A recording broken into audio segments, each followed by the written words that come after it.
All right, we are live. It's Milwaukee part 2. We got a lot of information tonight. It's me, Eric, and Douglas is here. Hello. What's up, man? How are you doing? Doing all right. You got some new lighting effects going on there? You're not all in the dark anymore? I got some fancy lighting effects. That's to make up for the lack of Milwaukee skills, but I'm here. Yep. Milwaukee is a different puzzle from the rest. And we're going to get very in detail to that. I have this much crap to go over because even I can't remember all this. A lot of this is old printouts I had, but I was pretty stumped on this puzzle. And I was already at this spot, but the problem was I didn't think Byron was going to reuse these fairies again. So if anybody's interested, the two fairies you need to solve Milwaukee are the Scottish Irish again. Just like Chicago. But first, I'm going to read this. This is a technique that Byron uses in The Secret. I forgot about this. I came up with this. I came across this years ago when I was researching. Years ago when I was researching techniques for using for a scavenger hunt. So, yeah, we're going to be here a while with this. So it's called an illusion, ALLUSION, not an illusion with an I, like a magic trick. And it says an illusion in writing is an indirect reference to a well-known person, place, event, or work of art where the writer, who's Byron, assumes the reader will recognize added depth and meaning to the text by drawing a connection to something outside the immediate contents, which is basically naming it. Essentially, it's a subtle way to convey a complex idea by referencing something familiar to the audience, key points, key words about illusion. It's indirect references. It gives an example on here. If someone said, and it's everything connected to this. If someone said, he was such a Scrooge with his money,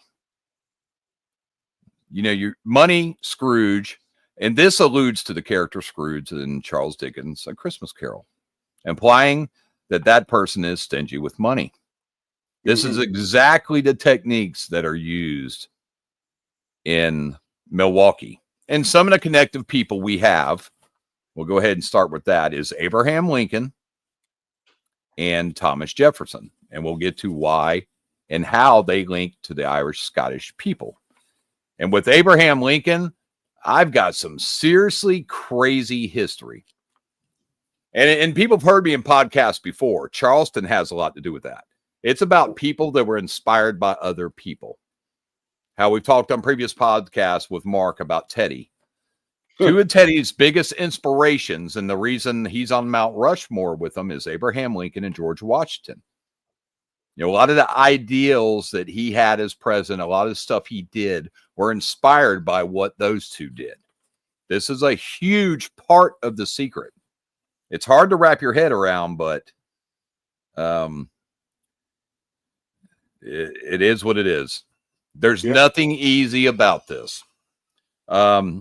This also says, when you use the words related to the history of a subject, people have heard me say subject topic a bunch. When you use the words related to the history of a subject without directly naming it, that's like if you said $1 bill referencing George Washington. Yeah. This is called illusion, ALLUSION. People can look it up on Google. It refers to indirectly mentioning someone by using suggestive language and references to its associated details, which is history about the person. It's just like Scrooge, Charles Dickens. That's a very simple one. What did I do? I printed out the same crap twice. No. Okay, so yeah, here was another. I printed this out because there's another. It said, illusion is a commonary literary device. This is something that Ted Mann and Sean Kelly would be very familiar with, and so would Byron, because of books and writing. That's right. Hey, it's also used in art. JJP uses illusion all the time. Exactly. An illusion is a direct technique you use to create a scavenger hunt when you're trying to hide historical references without actually saying their name. And Milwaukee, if you said Happy Days, author Fonzarelli, Yep. Henry Winkler, there you go. Yep. And there's a statue of him in Milwaukee. But, Milwaukee also uses sitcoms. You have two. You have Happy Days and Laverne and Shirley. And if you take, it's deep in the research, but if you take Henry Winkler, okay, so in 1939, his mom and dad were German Jews in Berlin. And his father saw the uprising of the Nazi Party, and he decided to get the hell out of Dodge. And if they hadn't, we probably would have never had the Fonz Henry Winkler. These people, when you look at people's backgrounds, you will see that, where their family came from. Henry Winkler, he's German. His mom and dad were in Berlin. They left there in 1939. And we all know what the hell happened to anybody that got stuck there. Yeah. So is that a German connection to Milwaukee? Why it's the German ferry? Yep, that's one of them. And in the sitcoms, and in the beer, the German beer, Laverne and Shirley, they worked at a beer factory. Milwaukee's history of why their beer became popular after the Chicago fire, which is represented by the water tower in the painting, because they had the fire and their beer industry was basically dead on its feet because of the fire. Milwaukee started brewing the beer and people started drinking that until Chicago, fixed everything and restarted their beer production. That's the only reason you have Pabst, Milwaukee Light, all these other beers. The only reason. None of them are really popular prior to that event in history.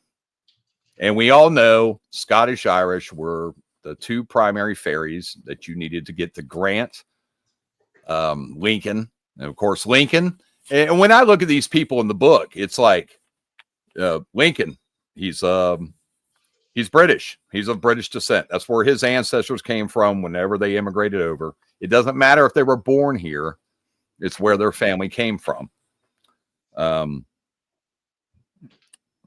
of course, Grant, he was a Scotsman. And he told people that, even though his grandmother was Irish. That's why the Irish and Scot, like the book says, they traveled together because they were closely related. They're kin. So if you're Scottish, you're Irish. And if you're born in Ireland, you're also Scottish. You have the blood of both. So illusion is a common literary device used to enrich writing by adding depth and implying a shared understanding with the reader. Another example, the once mighty empire has now crumbled to dust, leaving only whispers of its former glory. It says here, empire is not named directly, but the language suggests a powerful historical entity has fallen. So you could say Roman Empire. By using the word empire, you reference Rome, or I don't know which one they directly want to use in that example, but hell, you can even tie that to Star Wars and say the Empire. The Klingon Empire. Exactly. Star Trek. So here is the trick, which I already talked about earlier. In Milwaukee, you need the second pair of ferries. The book says the ferries do everything in twos. The book gives you the German. Then as you read through the German stories and any story listed for Milwaukee or Wisconsin, or not Milwaukee, doesn't give you the city, but listed for the state, you come across Jefferson, you come across Abe Lincoln, you come across Jefferson and Monticello. This is taking you to another city. You got to do all that. But in the path, in the end, that's when you realize the connection back. And basically, Milwaukee is about a poet. And the first and in-your-face clue in the painting to that poet is the primrose flower, because that is a poem written in 1793 by Scotsman Robert Burns. Now, Burns never traveled to America, but his work did. So this is the inspiration. And of course, he wasn't, he was before Abraham Lincoln and stuff. So the inspiration is his writings and songs. And I knew I had these things out of order. So we go to, and I'll tell you, this one thing I'm going to read about Lincoln is just crazy. Okay, so German connection. So let's see. The German and French connection to Robert Burns is just that his work was wildly popular in Germany and France. And his work was translated into French and German for their people to enjoy. What else is really important? But that's basically the summary of those 2 pages. Ain't nothing really else needs to be gone into. So, second clue is when you look in the verse. So in the verse, it tells you to find the 3 stories of Mitchell. The name Mitchell is Scottish. Mm-hmm. That's your first clue to something outside. So the German you have, so you have the wheel and the painting. And the wheel is referencing the automobile by Carl Benz.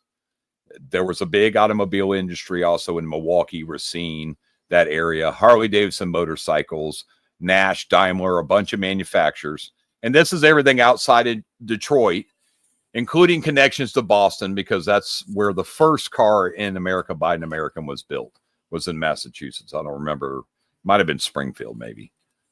So these cars jump all over the place. But anybody that built a car was basically inspired by Carl Benz, which today we know as Mercedes-Benz. He invented the first automobile.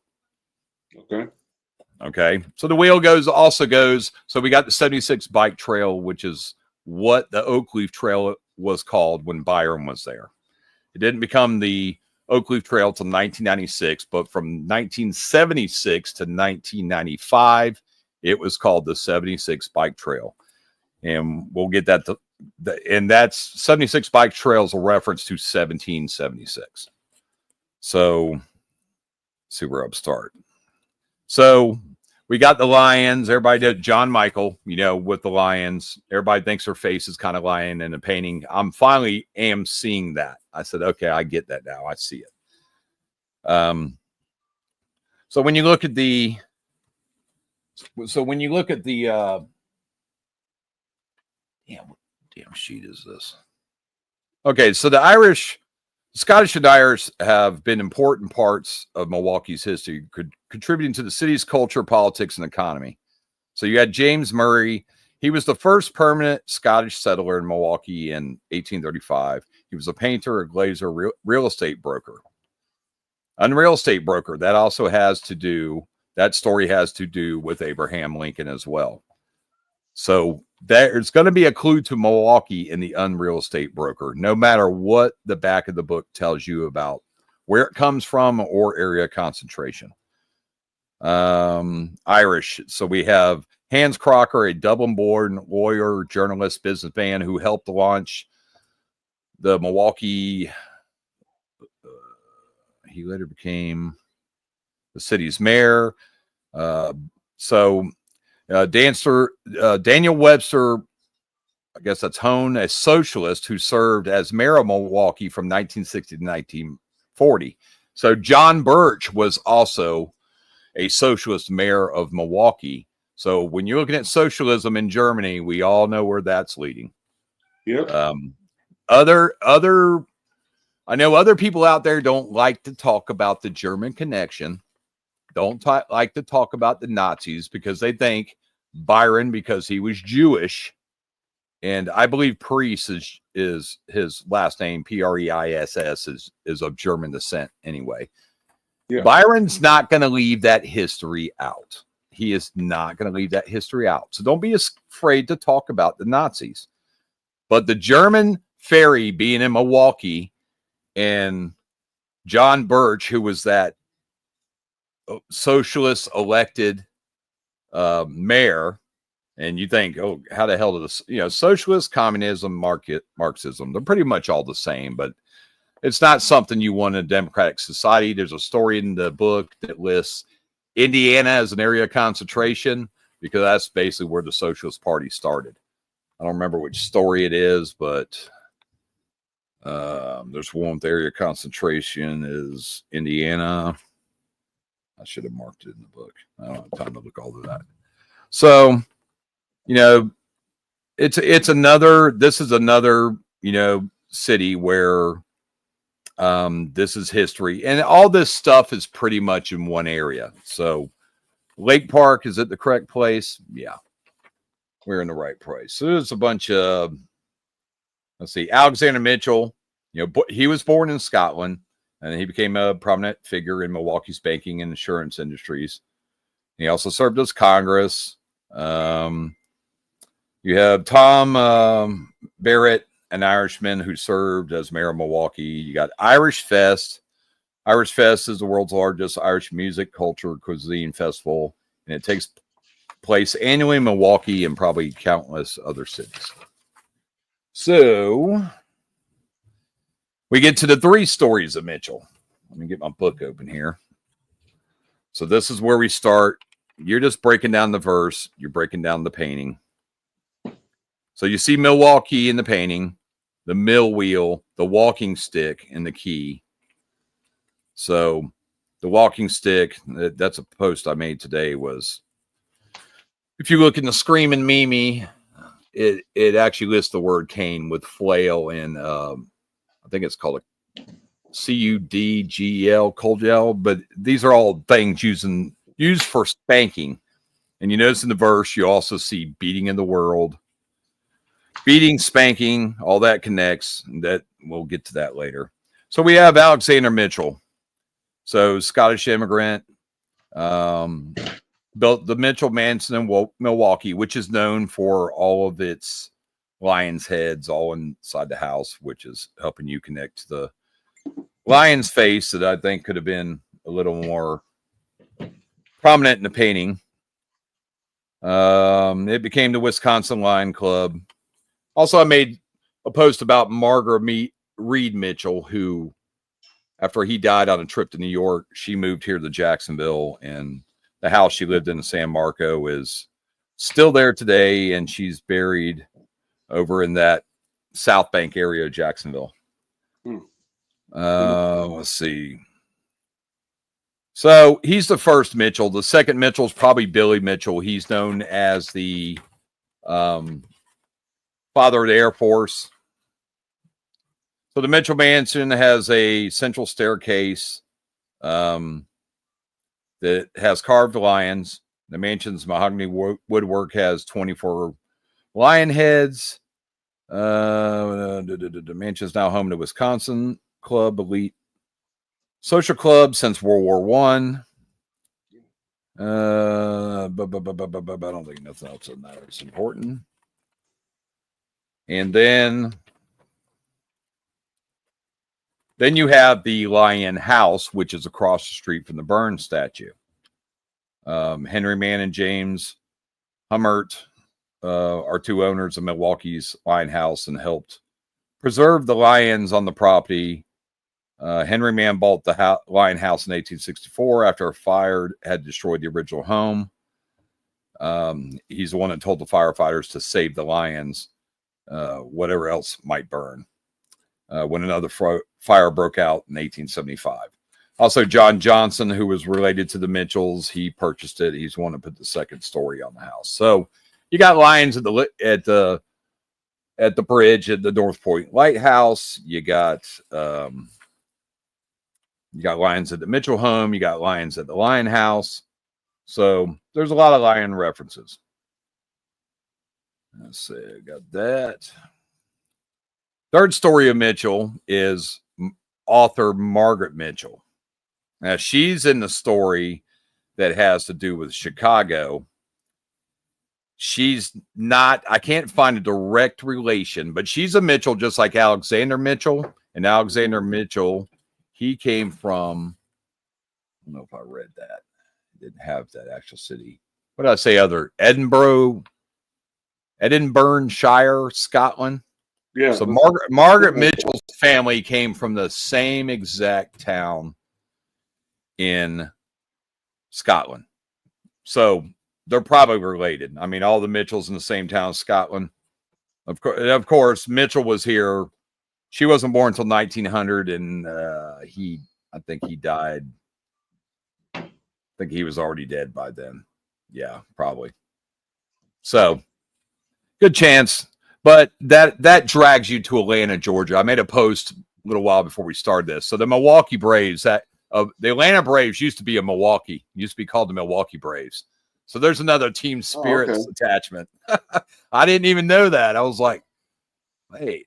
I was trying to search what Milwaukee and Atlanta had in common. First thing that popped up was a baseball team. Of course. So, yeah, I did not realize. And today it's the Brewers because of beer, but it was the Braves. The Braves are the oldest continuously running team in baseball, but the Cincinnati Red Stockings were the first team, and then they shut down and all their players went to the Braves. So that move had already happened. And then later the Red Stockings restarted and became the Reds. I don't know why they shut down. I never looked into that. So let's go. Let's jump to it. So we got in the verse. We're going to go right down the verse here. All right. We're just going to go right to the walking path. Okay. The 3 stories of Mitchell. We already went into that. After you walk the beating in the world. So beating Cain in the painting. That's something you got to keep in mind. Also beating in the world when it comes to news journalism. That connects to Margaret Mitchell. Mm-hmm. This also connects to Solomon Juneau in Milwaukee. He was the first mayor, but he also started Milwaukee's newspaper. And when you look at the Hounds of News and you see they're on a typewriter, you see the imagery of that. That's the typographical terrors. Hounds of News. You look, it's a Scottish story. So use it to figure out stuff in Milwaukee. At a distance in time from 3 who lived there, which are the Mitchells. Plus there was 3, Alexander Mitchell, Billy Mitchell, and I believe there was another Mitchell. I mean, we've already figured out it's Milwaukee. So the Mitchell, I think, was more of something to figure out in the city, but eventually they could also help you once you go Wisconsin, Mitchell's in Wisconsin, and it's going to take you right to Milwaukee. So I don't think you would really need to go any further on that. It could have multiple meanings, but basically the Mitchells were in the city of Milwaukee, from 3 who lived there. At a distance in space. So I never had anything off this, but Cindy Henry told me about this. So so Jim Lovell of Apollo 13, the street's named after him, and he was a resident. So at a distance in space is a reference to him because he's from Milwaukee. From Woman with Harpsichord. So there's imagery of a Burns poem where I think it's his wife is playing a harpsichord, and I believe he's sitting there watching, but the cane's also present, silently playing because it's a painting image. Step on Nature. This is a reference to the trail. Trails are out of nature. Cast in Copper. This is probably going to be a reference that you're looking for a statue. Now, when you get to ascend the 92 steps after climbing the Grand 200, these two actually go together. So we know 92 steps is the grand staircase. Yep. So this is going back to the illusion. You figure out it's 92 steps, it's the grand staircase. And then he added grand after climbing the Grand 200. Now, this is where it gets tricky because this trail that goes along North Lincoln Memorial Boulevard, and you end up at them stairs, or you can drive up to the parking lot and simply cross over. So you got two ways: bicycle wheel, car wheel. Okay. Mm-hmm. So you get to the steps. Now the Grand 200, grand is the grand staircase. 200 is the reference to the 76 bike trail, which was the trails were started. They started the creation of the trails in 1939, and the trails were usually numbered by how many miles they had. So in 1976, they had 6 miles of trails. Today, they got a lot more. Some of them trails, when Byron was there, some of those from the North Point Lighthouse area, some of them trails to the west and the north were not there. They were planned, but they weren't built. Okay. So one, you got to find a trail that you know was there when Byron was there. So we're going back 43 years, 1982. One, it wasn't called the Oak Leaf Trail. It was called the 76 Bike Trail. So in 1976, they named it after the bicentennial anniversary of America, which was 200 years. That's what the 200 means. That's the illusion. If you did the research and you realize, oh, the 76 Bike Trail, why was it called the 76? Well, because the mileage and the year. 1776 to 1976, the 200th anniversary. That's why he put the 200 there. So this actual trail, if you look on Google Earth or you look up on any kind of map, you'll see that this actually starts south. This starts south down. I don't know exactly where it starts, but the trail is taking you north up towards North Point along the side of basically the cliff, because the elevation is climbing as you go up to the point where the lighthouse is. So this is why it says climbing after climbing the Grand 200, because there's about a 50-foot elevation from the start to the top where the lighthouse is. Of course, they put the lighthouse on the tallest point. So you're gonna go up the stairs, and then you're gonna go around to the right, and you're gonna see the Boca Courts, which is lawn bowling. This is an invention of the Irish Scottish people. This is represented in the painting by the 2 red balls. And then you're gonna see the golf course. Golf is another sport. So we already got in the Milwaukee Braves going to Atlanta. We got lawn bowling, Scottish.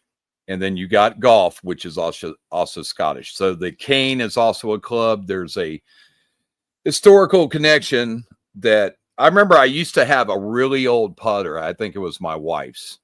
And I used to think that the putting head, don't look anything like they look today, but you can grab this thing, and on the back side of it, it had this little hook for your finger. Oh yeah. I've seen the pole. Yeah. And when I did this research, I realized that damn club was made like that for a reason, because guys that had, like problems walking, they would putt and then flip that sucker over and use it as a cane. Yep. Okay. And they said back in the day, because I guess golf still has that. We've seen plenty of videos where wives get mad when the husband's going golfing with his friends, and apparently that was a thing way back then too. So they said a lot of men would go and watch golf tournaments, and they always had stuff set up to where like the fans could hit putts. So back then, this was back in the days, when guys all had top hats and a cane. It was like it was a social thing that fell out of style like after the, I don't know, 30s or 40s or so. Yeah.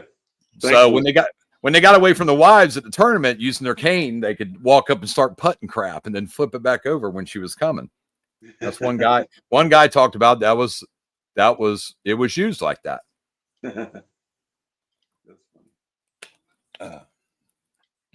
Yeah, right. And Rob Warble's on the Finder of the Chicago Cast. He's on his way home from work. He may join us.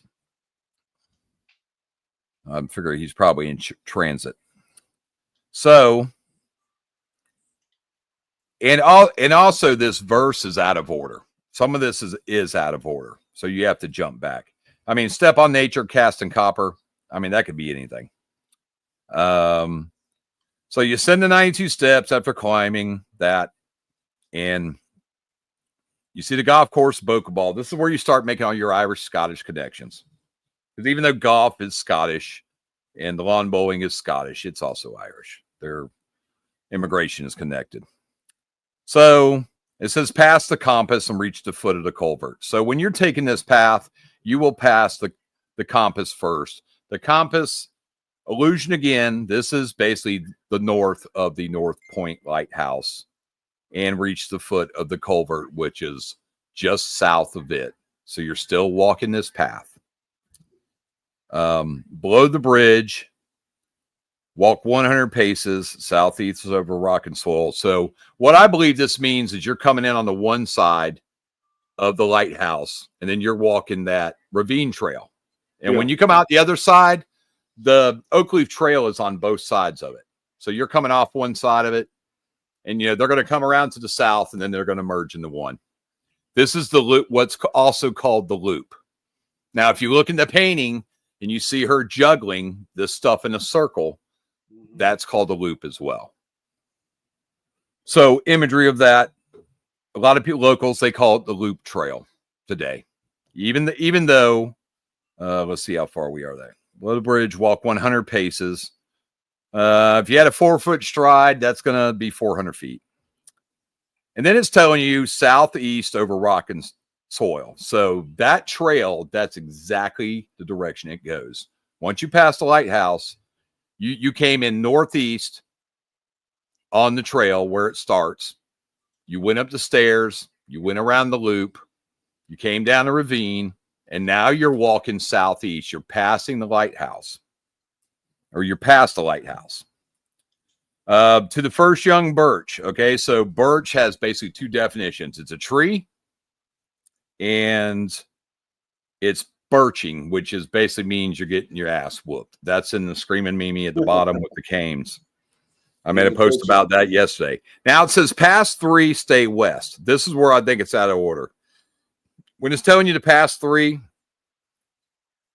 and stay west, these aren't really, there's a comma, so I don't think they're really supposed to, they're not run together, so they're not together. Pass 3 is taking you back to past the compass. So you're going to pass the North Point Lighthouse. You're going to pass the North Water Tower. And then you're going to pass, there's something else right across the street from that. It also has that label north.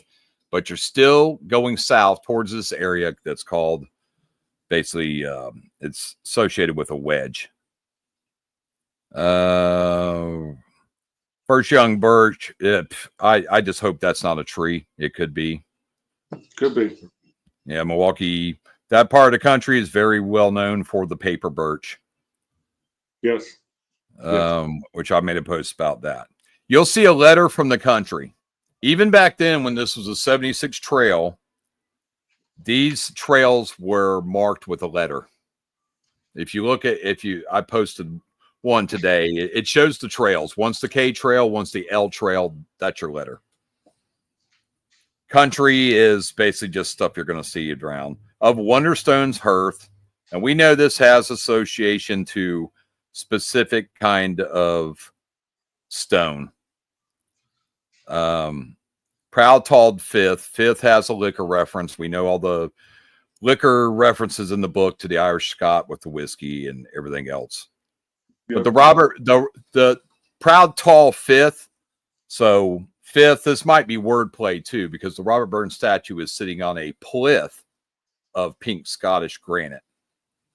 And Wonderstone is one of those. That's why Milwaukee's called the Cream City, because of the color of the bricks. Wonderstone has color. And a lot of Wonderstone comes out of, you can get some of the Wonderstone out of Scotland. But it's these pinks, it's these different colors, and that's what makes them Wonderstone. But they were also used in early lighthouses because this is also connected to Houston, and you have all that Persian Middle Eastern connections. That's because of the lighthouse, because before electricity and everything and oil lamps, they used actual fire in there. And that's what Wonderstone is mostly used for, is in the base and sides of fireplaces. And that's the first known recorded lighthouse was in Alexandria, Egypt. Yep. And Alexandria has even a connection to the Mitchells. The home that Alexander Mitchell had built here was called Villa Alexandria. Now, I mean, that could be a connection as well. But proud tall fifth, at its southern foot, treasure waits. This is a problem after research today. So in 2010, the Robert Burns statue, there was grass all the way around it, including in the front, which is the south side, with his southern foot. Okay, there's Rob. He just popped up. Nice. And let me go ahead and add him in. Can you guys hear me okay? Yeah, I hear you. What's up, Rob? Hi, Rob. Excellent. Just got home. I'm still doing accepting. That seemed like a pretty big commute. What do you take, the train? I take a bus home. I got off at 7, missed a bus, got the next one, walked home.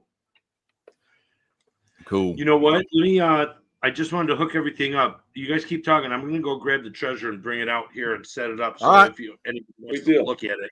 Everybody would love to see it. Thank you. Give me a moment. So in 2010, a Scottish Society, Milwaukee, 2010 and 2013, they put there's some pavers they put all the way around the base so people could cross from the sidewalk to the monument because there's stuff to look at on it. Southern Foot has all these pavers that basically they're engraved with people's name and stuff. So there is going to be absolutely no digging, and those pavers are really in there pretty tight. And you have to have special tools to get them out. So this is Southern Foot. That's the south side, and his foot's kind of hanging over the edge. So basically that's going to be. So going back to the painting. Oh, that's the other thing I have for the painting. That's Scarlett O'Hara of Gone with the Wind. That's basically who she is representing. Because Scarlett O'Hara, she played. Excuse me. That's Vivian Lee, the actress that played Scarlett O'Hara. She's her mother was Irish, her dad was Scottish, so she's Scottish Irish, just like Margaret Mitchell was. And everybody's always confronted Margaret Mitchell about how Gone with the Wind looked so Irish, and she said it is because I am. So makes sense. It has you jumping. She outside of clues to the Mitchells of Milwaukee, she's the only other Mitchell, and she's in the Leprechaun Man story, which is also Irish Scot. And Rob, that's why I invited you on the page, because I even asked Ben Ace and I said, can you find out if Irish Scottish is, I'm trying to, I know Palancar is a Irish Scottish name. So maybe he got this from John, but I didn't know if Byron had that in his history, but he's used Scottish Irish in Chicago. And that was the Emerald, because the Grant was a Scotsman. And then he's flipped those two ferries for Houston, because that's the North and South of the Civil War. But in Milwaukee, you start with the German and the French, and then the second two ferry is Scottish Irish, and it's taking us to poet Robert Burns. Now, when you look at the connections between, here's my Vivian Lee stuff. Her father was Scottish, mother was Irish. She was actually born in India. Her father, Ernest Hartley, was a British broker from Scotland. Her mother, Gertrude Mary Frances Yakji, was born in Darling, I don't even know, Dargellin. Dargeli, yeah. Her mom's name was Mary Teresa Robinson, and she was Irish born to a family killed in the Indian Rebellion of 1857. So it said characters she played, and this is very. So when Byron was there, Burns Common was called Franklin Place, and before that it was called Baby Park. And this is where, right around the corner, where Grand Avenue, which is Wisconsin Avenue, this is where Pabst and all the mansions were.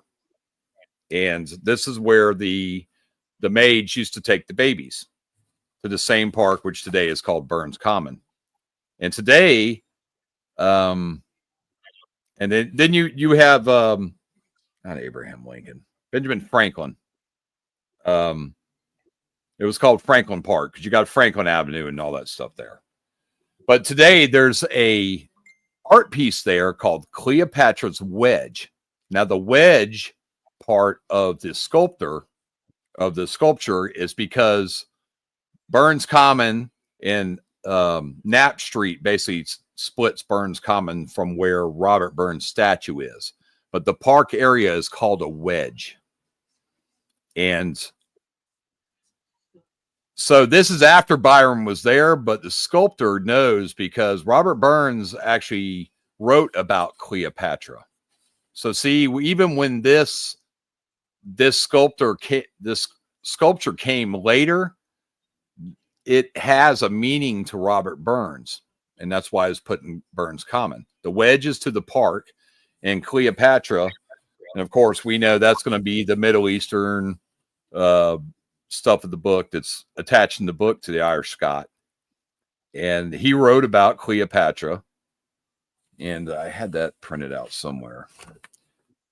And what was the other thing? Oh, and Vivian Leigh, who played Scarlett O'Hara, she also played Cleopatra in the movie. I mean, you can't make up these connections. I mean, that was one of her 4 major roles was Blanche DeBose, Anna Karina, Cleopatra, and Scarlett O'Hara. So even when they put something later, and you know, when you get to any park, you know, all these, you know, it's like, oh, that's Scottish. The sports is Scottish up there. Robert Burns is Scottish. That actual Robert Burns statue was sent over by a sculptor in Scotland. And it was sent over there because of Abraham Lincoln. So when you get into Abraham Lincoln and Thomas Jefferson, who are mentioned in the book, you find out right here that Abraham Lincoln, and this was totally crazy history. So Abraham Lincoln was a known fan of Scottish poet Robert Burns, often quoting his works and expressing admiration for his poetry throughout his entire life. Lincoln's love for Burns was so well known that he was frequently invited to Burns night dinners. Now, there's some stuff. Now, this is after. So this is also, you know, because we know Abraham Lincoln, he's the L in the verse of Rob's puzzle. So when you look at Abraham Lincoln, so Abraham Lincoln is reading this. This is a dinner party after the Civil War. And Abraham Lincoln is reciting a Robert Burns poem. Most of the people in the room don't know what in the hell he's talking about. Okay. So when he gets to the end, one person literally goes, what the hell is Abe talking about? And a guy called Mr. Hay says, is that Scotch, sir? And the president adores the Scotsman who wrote it. So this is what Abraham Lincoln said. He reads him constantly and recites him every evening. And then Lincoln says, he would not be the man he was, would not have won the war, indeed would not have been president of the United States if it had not been for the poetry of Robert Burns.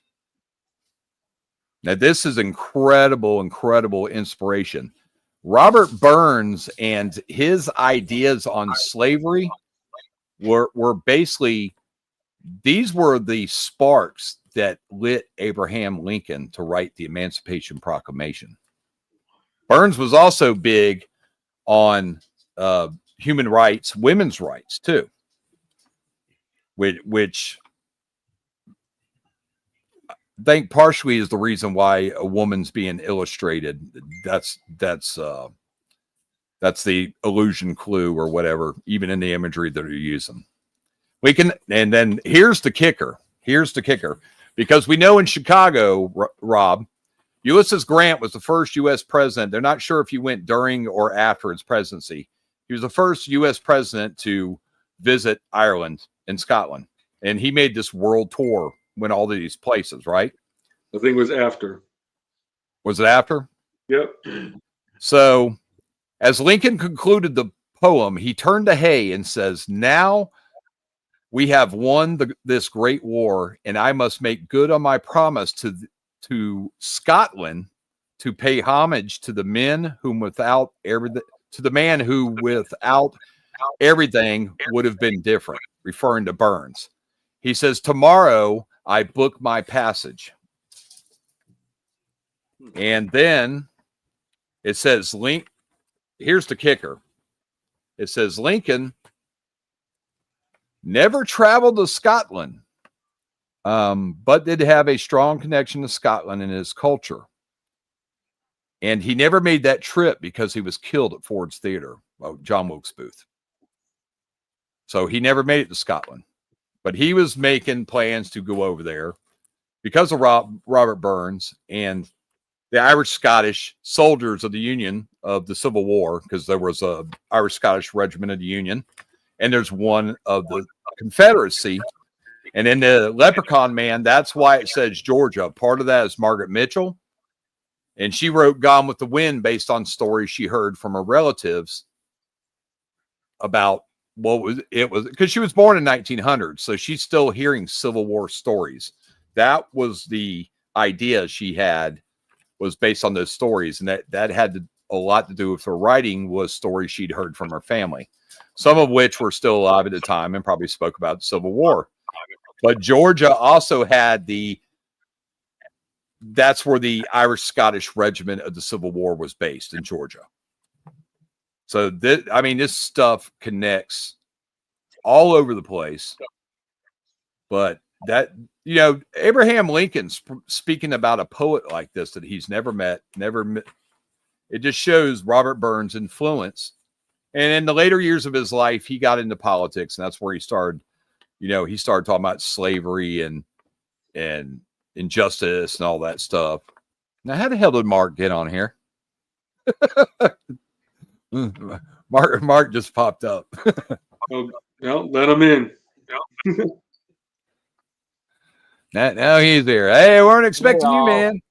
Hey, all. But What's up, buddy? you can see how all these clues connect. So you're at the southern part. You're going up the side, which is basically that cliff side. You're looping up through the park. She's juggling in the loop. You're passing all these points, and you come right down. And, Burns is there off the Burns statue's right. Just up the street is Juneau. So you got pretty much everything right there. And that's, Rob, you didn't see that earlier. You didn't come in, but I was reading about a technique that it's called not illusion like a magic trick. It's illusion, ALLUSION. And it's basically, that's Right. one of the writing tricks of The Secret, where it says, when you use the words related to history of a subject without directly naming it, it's called an illusion. It refers indirectly mentioning something You allude to something by using right? suggestive language or references associated to details. It's like when you got in Grant Park and it said L, it just using the letter L. It took us a while. Yeah. Yeah, And it took us a while to figure out- letter, Yeah. they're in both verses, the letter L and letter to the from the country. So this stuff, it's hard as hell for people to understand this. And I know people think it's easy, but it's easy when you know the history. And Hey, Rob. Yes. Have you looked at Milwaukee at all? And by the way, thank you, man. It's awesome to be, talking to you. And Thank you for coming. yeah, You're welcome. It just happened to be. I try and get these sometimes. But it's like the work and everything, and the timing is not always right. I have been invited to George's podcast. I've been on like one or two of his, but it's just a timing thing. But this turned out to be just right. I was getting off work, and the timing is right. And I got tomorrow off, so you guys got me all night. Or Rock day and roll. off. A day off is That's nice. awesome. Roll. So have you looked at Milwaukee at all? And I mean, what's your I was up there what's with your John investigative? you know what? I'm not really looking for another one, but John Michaels came into town one time with Dustin White, and we actually ended up on a day trip up to Milwaukee, and I actually did put a shovel in the ground. Oh, So Cool. but no results. But like 2 years ago, we went on the there was that cruise, and we were hosted by George, and we actually went to St. Augustine, and so I've been to like 3 treasure grounds total. Okay. Yeah. cool. Yeah. You can't run So around you- St. Augustine without getting the cops chasing you. And, If they're, I bet they watch this stuff because they know me. They got a whole sheet on me. They call me like, "Hey, we were chasing some guys out of the park the other night." I'm like, "It wasn't me. I can show you exactly where I was because I track mileage on with what I do for a living." I said, "I can show you exactly where I was." Guys running with shovels and wheel. The last one was hilarious in St. Augustine. It's like two guys and a fat dude running. They had a wheelbarrow, a pickaxe, and 2 shovels, and they left it. They left it in the park. The park guy goes, "Hey, what are y'all doing?" They threw it and just ran. Wow. And the maintenance guy told me that. I said, "They just left it?" He goes, "Yeah, we got the wheelbarrow and 2 shovels and the pickaxe." And Fingerprint 'em. they ran down towards the waterfront and booked it up the street. And he said the one guy running kept pulling his pants up. But he said he was confused. He said when they told another guy, the guy was like, "Oh man, where'd they go?" And then they called the cops and said, "Yeah, they went down that way." And the cop was like, "Shit, they're probably gone by now." Hey, Rob, do you think But another box? Do you think another box will ever be found? It's been so I'm long. really hoping so. It has been. Well, it's only been about 8 years since the last one was found in New York, right? Yeah. And Boston. or Boston, and there's still controversy about how that was found. I really don't care about they found it. yeah, Oh yeah. In the end, well, I mean, it was nice. They went out there and made took a sure the backhoe. guys looked for it. Because I always loved the part of that story where they put it in a box and put it on the park bench and it was there for like 3 days. yeah. I heard that too. And no Oh, one wait, no one did happened they to come in there. Huh? I never heard that part.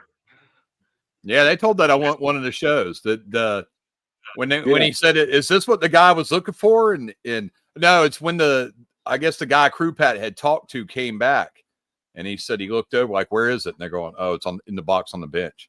It had been sitting there for like 3 days. Yeah, Wow. so it's like no.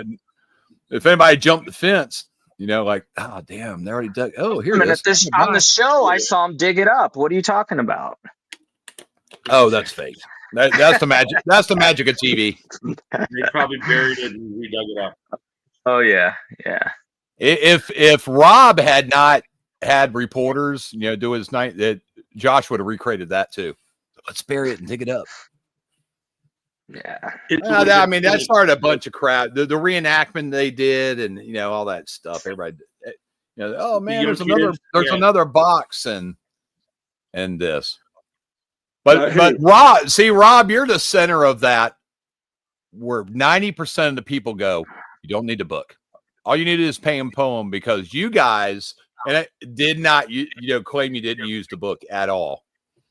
Correct. I mean, we read through it and but we didn't necessarily look for clues in like the description of the fair folk, the fair people, or whatever. We didn't really use the map in the front of the book about the immigration of the fair folk from Europe to America. We didn't really use that. We just pretty much used the pictures in the poem. Yeah. So there was can be done. Yeah, that's what on the last podcast. See, what Rob and them did is they did the book story to get there, but they recognized the imagery because they're locals. That applies to every single puzzle. Yeah, locals have an advantage. And basically what they did is they jumped right to the walking path. And so they didn't need any of that stuff. But see, I've never. Rob, you grew up in Chicago, right? Suburbs, Brookfield, but yeah, I worked downtown. At the time, so 2 weeks out of high school. But I mean, you've been down there a whole bunch your Yeah. early life, so you were very familiar, like with everything that's in the city. I worked on the floors, but I mean, like I lived out in the burbs, but didn't go down to the city much until I got a job down there, and then I got a job as a runner on the trade floor, and Cool. after work, we'd get off at 3:15 in the afternoon, and we would, if there was something in the city, you would just, sometimes you'd go into the city. And then take a train home later, like 2 hours later, 3 hours later, whatever. But yeah, I'd been down to Grant Park quite a few times before we were actually down there hunting for it. Who was it that actually recognized the water tower? My friend Eric Yazarowski. He's not that big into The Secret anymore. He's got his life that he's dealing with. He's got things, personal matters and stuff. He doesn't. He's not infatuated with it or follow it as much as, and like, I mean, I don't follow it that much either. I mean, I watch all the Facebook pages when people post things, so I do watch all those and comment, and sometimes I'll take pictures, like Christmas pictures of the cask with little lights and ornaments around it. And we're happy you do that. I mean, people love that. People love that. And like sometimes there'll be people that contact me on Facebook and just say, "Hey, by the way, I'm coming to Chicago, and I know you live there. I'm going to be here on this day. Would it be possible?" And I'd be like, "Sure, just let me know what day, and I can, if I'm not working, I live like right in the city. Like right now, I recently, well, within the last year, I used to live in the Bridgeport Chinatown neighborhood, like 2 stops on the Orange Line, and then they walk like 4 blocks to the Treasure Ground.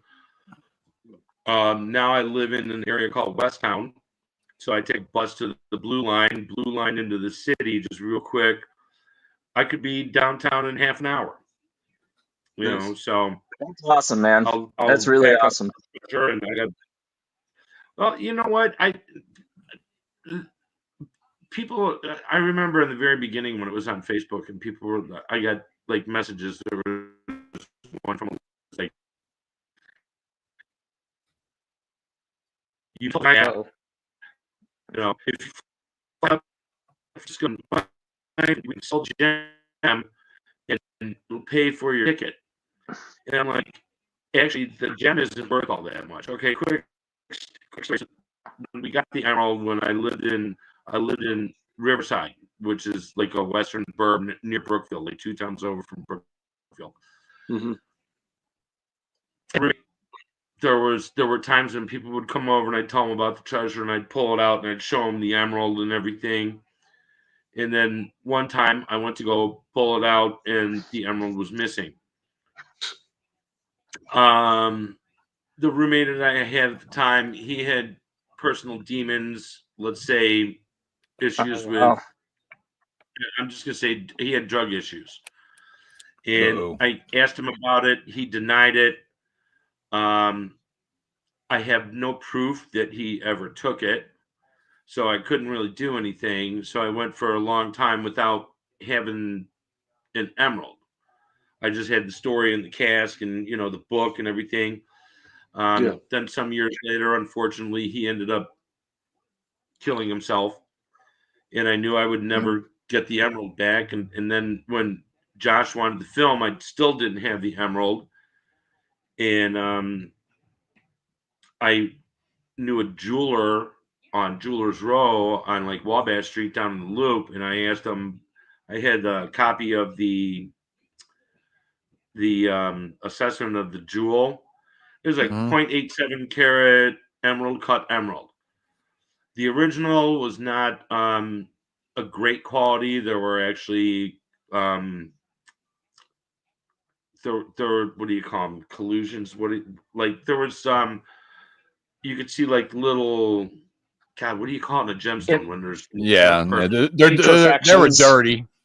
Yeah, they got imperfections. There were fractures some and stuff. imperfections in it. It was cut kind of on an odd angle on the bottom, but I replaced it, and the cost to replace it was like $385. So it's not the gem that's the treasure. Yeah. Right. It's that the only thing the gem is proof that you found the treasure. Yeah. And I always tell people the real treasure is the journey you have along the way and the friends you make. Yep. So that's what I always right. tell people. It's true. So That's great. I made a post about that today. I think he took in the book where he says the fairies don't really value gold. I think he was taking a shot at Kit Williams' Masquerade, because a lot of people got in that just for the golden rabbit and the value of that. But he says the fairies don't value gold. And then when you think of the word gem, jewel, like that, and that's what I made in the post, like someone or something's a gem, like my wife's a gem, my wife's a jewel. You're gonna, it's history. And then Byron says you got to be playful too. And I think that's what John Palancar was referencing at the meetup, is because, even Ben Asen told me that, Byron was like a trickster. So is he screwing with you in the book? Is he trying to distract you? He's making you learn stuff. And then you go, man, this don't have nothing to do with anything. Like Jefferson and Monticello, that has nothing to do with anything. Jefferson applies because him and Abraham Lincoln are mentioned. They're two presidents. So Burns was the favorite poet of Lincoln, and he's Scottish. And I think it's Thomas More, the Irish poet, that was the favorite poet of Jefferson. So when you get to the end and you start working backwards, which is exactly what Byron did when he created this book, but you have clues, and that's why the book is so big. You have clues, specific clues that will get you there. Layered. There's like layered clues. And then you go, this guy. So, and like for Milwaukee, and there's so much crap I've tried to remember today. It's killing me. So the giant economy size, which is Scottish. So because of its Burns, you're looking at Scottish, and it says area of concentration Scottish, but it says area of origin Scottish. But when it says area of concentration of Idaho, there's a Burns festival every single year. And where does it take place? Idaho. Only state it takes place. The big Burns festival is in Idaho. So did you guys talk earlier about, where the location is? Yeah. And like Cindy, who's on the comment, she said Scott's Towels. Scott's Towels was the guys that invented Scott's Towels were Scottish. That's why it's called Scott. That was his name. Scott's paper towels. That's why she's made of paper towels. So it's another Irish clue. So you got golf, you got lawn bowling, you got the connection to the paper towels, anything. And that's how you're supposed to use the fairies. And once you start working back, there's a crap load of confirmation information in there, just like the Burns Festival in Idaho. So are you guys, I'm sorry, is it Lakeshore? Is that where you're? It's in that park, but it's on the side. You're going up and you're doing a big loop and you're coming back down. And I'm trying to go through. We got a lot of comments here. Right? Yeah. How do I see the comments? But it's a. How do I see? Over on the right side. I'm kind of new, like this little thing. We got Mark in here and his alias of Edward. It says over there on the right, Rob, it says private chat and comments. If you click up there on the comments. Yeah, you'll see them on your screen. Or I can you know what? I have exit full screen and hide chat. Exit full screen. Now Cindy, who's in comments. Oh great, we just lost his phone. You got to exit full screen, and then it should. You should see it on the right side, private chat and comments. I see. Okay, comments. All right, I see it Yeah, now. there you go. Well, would you mind sharing? We lost Douglas. Would you mind sharing a bit about Byron? And I think this is really important to this whole exercise, right? Is the man himself and how he thought. And you clearly got to meet him and get to know him. And I'm sure Who, you've me? shared this. Yeah, I'm sure you've shared this. Never got to meet him. Oh, you didn't? No. Okay. Oh, I thought you did. Contacted him. We contacted him through phone. Because, like I said, at the time I was working on the trade floor, and we called him all across the nation. So one time during the day, the story was here. So we had during that summer, during like a 5 or 6 month time span between myself and Eric and Dave, we had gone down to Grant Park and maybe dug half a dozen holes. And my mom was like, you better contact this guy and find out where it's buried or if you guys are even close, because you guys are a bunch of kids from the suburbs. And if you get caught in the city, if the Chicago City cops arrest you, we're not coming to get you. That sounds like something my mom would say. So mom is the one. Cool. Mom should have gotten the prize then. Let me ask you this, Rob. When you guys initially could not find it, did you think there was something you missed? Were y'all using the verse? You were so close. Here's the thing. So when my mom was like, contact him, ask him. So I think like one time I called and I can't remember who I spoke with. It was a woman, might have been his receptionist, not sure. But she said something about there's not one in Chicago, and it kind of bummed me out. Like, really, that's kind of a bummer or whatever. And I was so sure about it, and like the next week called her back. I said, bullshit, lady. Like, we see the water tower. Right. We were like, it's got to be here. The clues are all in the painting. It's like water tower place or the water tower. She was in on it. She's trying to throw you off. It's not in Chicago. So she said, well, send in, and like it says in the back of the book, send in your solve, right? Yep. If you think you're close, send in where you think it is, and he'll tell you. Very important, because he tells you to be exact and precise. I love that. We did. I'm going to hold this up. Oh, wow. Cool. But this was, I drew that. I hand drew that. Is that, can you see that?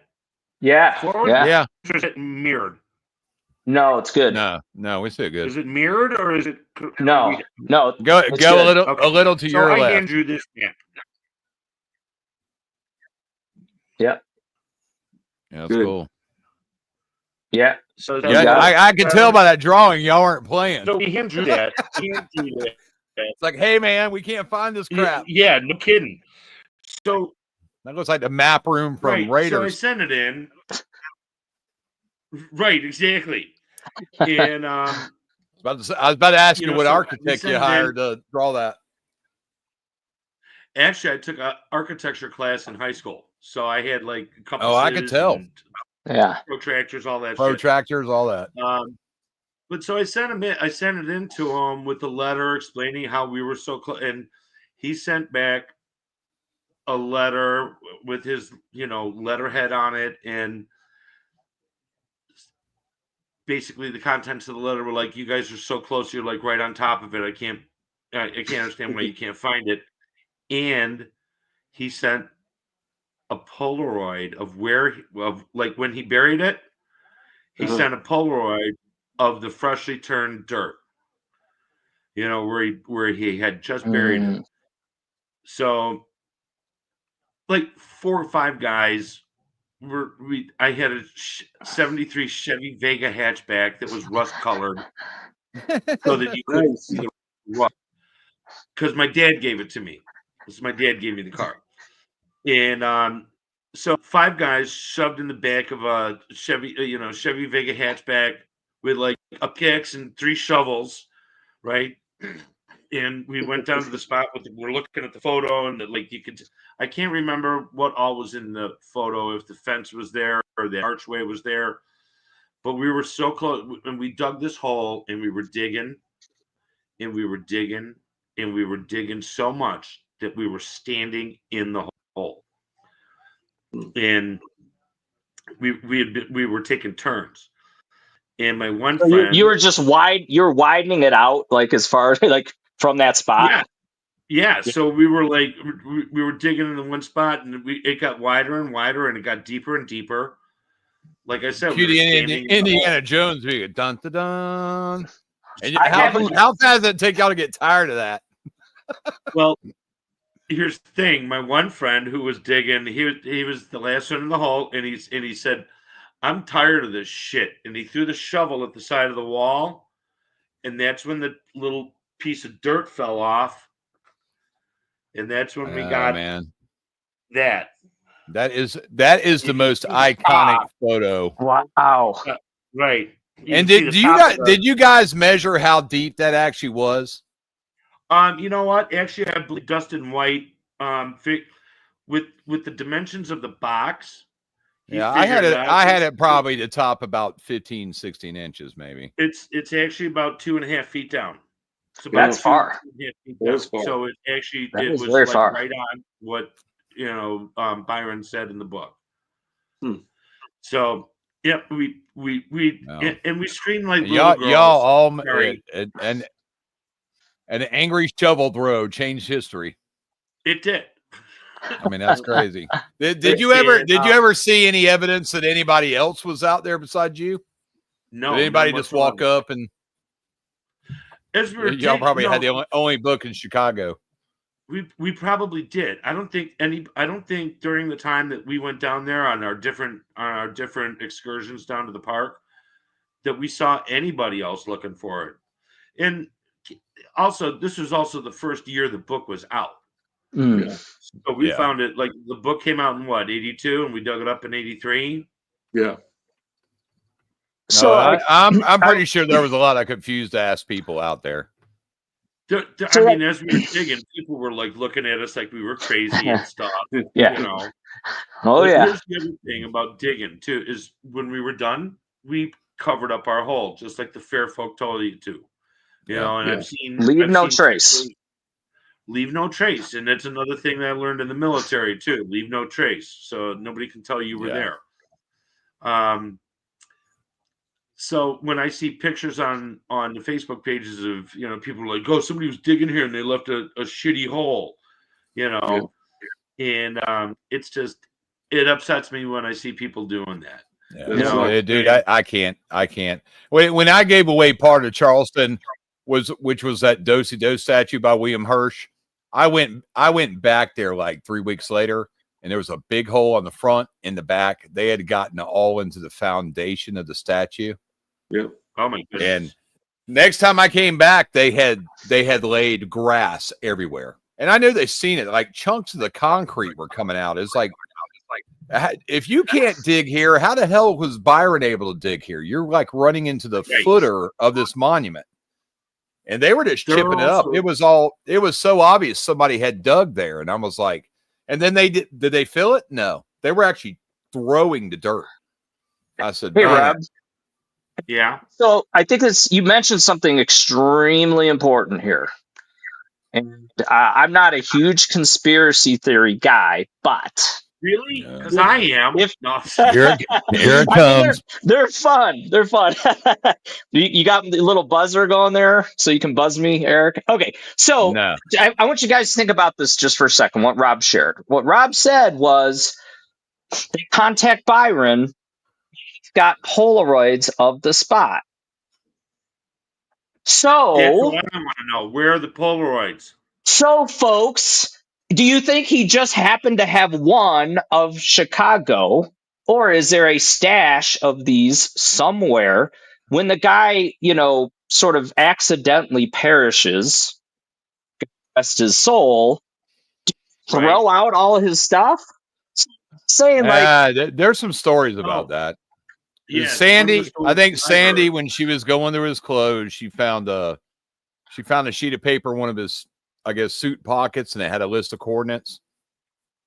She didn't know what it was. Okay, I mean, the Polaroids he probably had in a safety deposit box. Well, here's the one thing we know. We know that he had, and this only makes sense because after doing 12 of these, he's going to probably forget the right spot, at some point. So the question is do you think there are more Polaroids, and do you think that they were thrown away, or, I know what I think, but I know, Rob, what are your thoughts on that? Here's my guess. Okay, from what I've heard, you said Sandy may have found like coordinates in one of the suit pockets or something. She mentioned that, I think, in an interview. She didn't know what they were, so I think she put them back in the stuff went to Goodwill or something. So one thing I heard was that after he had passed, part of the estate was sold, and from what I gleaned from the conversations was that part of the estate that was sold were like writings and other things and things in his office. So the person that they auctioned it off, and the person that bought it won't release it. And apparently there's like lawsuits about him releasing the stuff that he had. Is this confirmed by, his wife or anything? I believe it was at some point, but I don't know. I can't say for sure. But that's one. I'm almost curious. I wonder if he had, maybe Byron had that stuff in a file with Priest Publications in his office, and I've always thought maybe does John Colby have that stuff, because that sounds like a familiar. Maybe it would just seem like if your spouse, dies tragically in a car wreck, do you then lock, stock, and barrel sell it all? Like, wouldn't you go through it? Wouldn't you go through it? And wouldn't you? You would know, and clearly they're still involved, and they still want it. Well, I don't think that's something the family would have done. They would have had people I mean, he had a very successful publishing company. But I mean, for financial reason, they had to sell it, which obviously they did. Yeah, they would have had somebody come in and do that.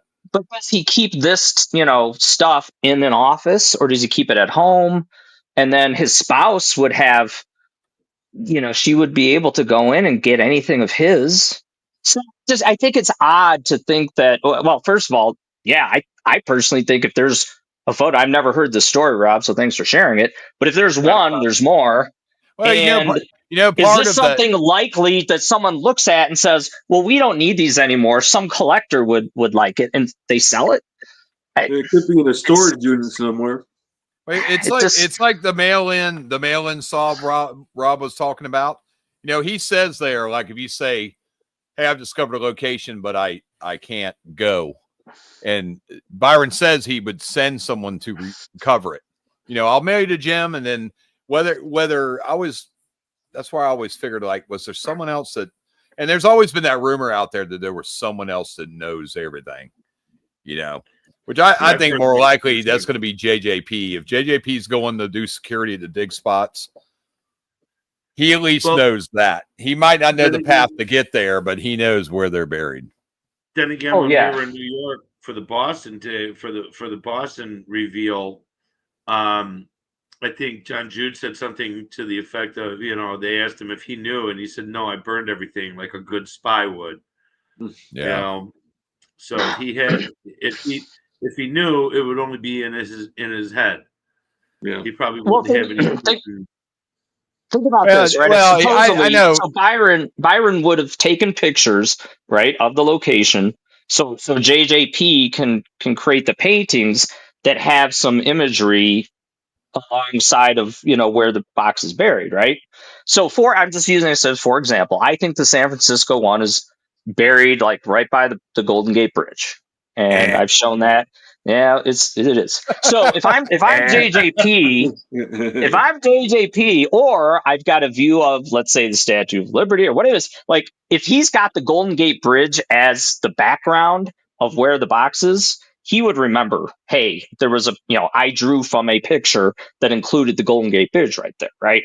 So in those instances, I think where it's maybe near something very recognizable, he would know the general spot. But again, Rob, as you guys proved, you can be right on top of this thing and miss it because it's, so, but the general location, JJP has to know, especially if there's a recognizable Well, thing in it. they know. the general Everybody location, with yeah. the book knows because that's why he had him sign. See, so we know The Secret by Byron is inspired by Masquerade, and Kit Williams not keeping his mouth shut and his former girlfriend totally destroyed.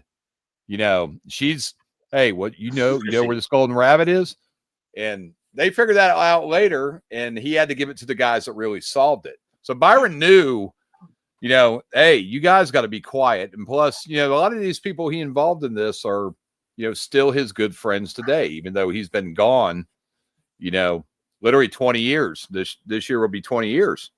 Yeah. They're still, keeping this alive for him. So they're not. And the thing is, I think a lot of the stuff they know, like say Chicago wasn't found and someone says, like, man, is this Lincoln Grant, the Civil War? Is that what they go, ooh, shit, it is. But I don't know what that means. So they're always going to say, no. They don't know what, like if you say, is this any specific? And they go, ooh, that is, if say John Palancar says, oh crap, that is what I hid in the painting. But I don't know what that means because Byron just sent me a picture. So Right. he could give it all away by saying, yeah, that is Henry Ford. Hey, Rob, I got a question. I seen you had posted before about the museum, the Institute of Art being connected to the puzzle, and I had seen stuff like that too. Is there any, can they get involved? Do they want to be involved in The Secret? I actually tried to get involved with them on the 40th anniversary, because in the painting, the one fairy that's pouring the water out of the vase or whatever is theirs, she's right? one of the fairies that are in the it's a statue called like a fountain called Spirit of the Great Lakes. Absolutely, yeah. And there's like 5 fairies pouring water out of it and everything, and that is in the courtyard. It's in the southern courtyard of the Art Institute of Chicago. So, like, I brought in the newspaper article, I brought in all the paperwork, all the newspapers, and everything. I brought the treasurer and showed them, and they're like, "Well, we'll get back to you." And I emailed and got not interested, no interest, whatever. Well, and I find it kind of odd that such an institution in Chicago wouldn't want to be part of something so iconic across America. Well, the crazy thing is the image. I'll be right back. Y'all keep going. The image is done in the Chicago Images kind of way. Terry Gilliam did the poster that they got the inspiration from Time Pirates. But with the castle hat. Yeah, but the way that JJP, I studied art. The way that he did the painting was a lot like the Chicago Imagist, I thought, and I kind of think that it's like a ode to that institution. So it's really sad. It is kind of sad, kind of like the whole Jaden Smith wearing the fucking Black Castle thing on his head. Yeah. Mm-hmm. Like recently, did you see that? Yeah, I seen that. Somebody was like, "Oh, he's plagiarizing The Secret." No, see, I think they really are connected, because like part of it is art, and JJP is a real artist, and I think that there's something there that they could actually latch onto, and everybody would be happy. So it's sad. I would think so, and even what even really upset me more was like for the 40th anniversary. Not only did I contact the Art Institute of Chicago, Mhm. I contacted Channel 7, Mm. who did the original like news broadcast. When you see us on the news, it's Marianne Childers live at 4:30, and we brought the stuff, and I tried to contact them for the 40th anniversary, and they were like, we did one like 2 years ago. And I was like, yeah, but this is the 40th anniversary. Yeah. Here's the thing. So my best friend, okay, so the reason I got involved with it is because it was my best friend's birthday coming up. And we were Dungeons and Dragons geeks. And I saw this review I saw the book review written up in the Chicago Tribune. And I thought treasure hunt, fairies, gnomes, elves, Yeah. treasure. I thought this would be a cool gift. So that's why I bought the book. So it's like even Channel 7 didn't want to get involved, the Tribune didn't want to get involved. I was like the Art Institute didn't want to get involved. So the weird thing is, so the 40th anniversary, my best friend Dave. Okay, we went to high school together. We both joined the military. I did 4 years active, got out. He ended up doing a complete like 22 years in the military. Mm. Retired, and then he went to work for a private security firms making six figures. So like when people ask me, well, where's Dave? And I tell them he's in an undisclosed location. And I Just joke like the about it. boxes. It's great. So, but I'll tell you this: he's in. How many people watch this podcast? Because I don't know if I can say this or not. How many people are watching right now? Oh, you can say whatever you want. He's in the green zone in Baghdad. Okay. Oh, I've been there. I've been there. But he happened to be coming home that Father's Day weekend, and Eric was with us too, and all three of us were going to be in town. And I was like, Channel 7 and the Tribune didn't want to do anything. I'm like, he lives in Texas, but he's home from Baghdad. I'm like, he's coming to Chicago for 2 days, and you can't get your shit together to do a quick story on this 40th anniversary. And that really pissed me off. So when the 50th anniversary comes up and they want to do something, I'm not going to be very happy about it if they're like, or let's just say I'm not going to be as cooperative as I want to be, as I should be probably. Yeah. But I'm Rightfully like, so. 40th, but you didn't want to do anything. Yeah, I thought that was terrible. That was terrible that they didn't, because they are intricately connected to that image. Like, They are. They are. That's what I see anyway. So, And I mean, there's so much negative feedback of this book. That's what I've talked to the Parks guy up in Roanoke, Manteo. The people at Elizabeth and Garden, the lady goes, out. And I hear this lady in the background go, what does he want? And she goes, the secret. And she goes, hang up on that beep. And oh my God. I was like, I mean, that kind of attitude. We don't care.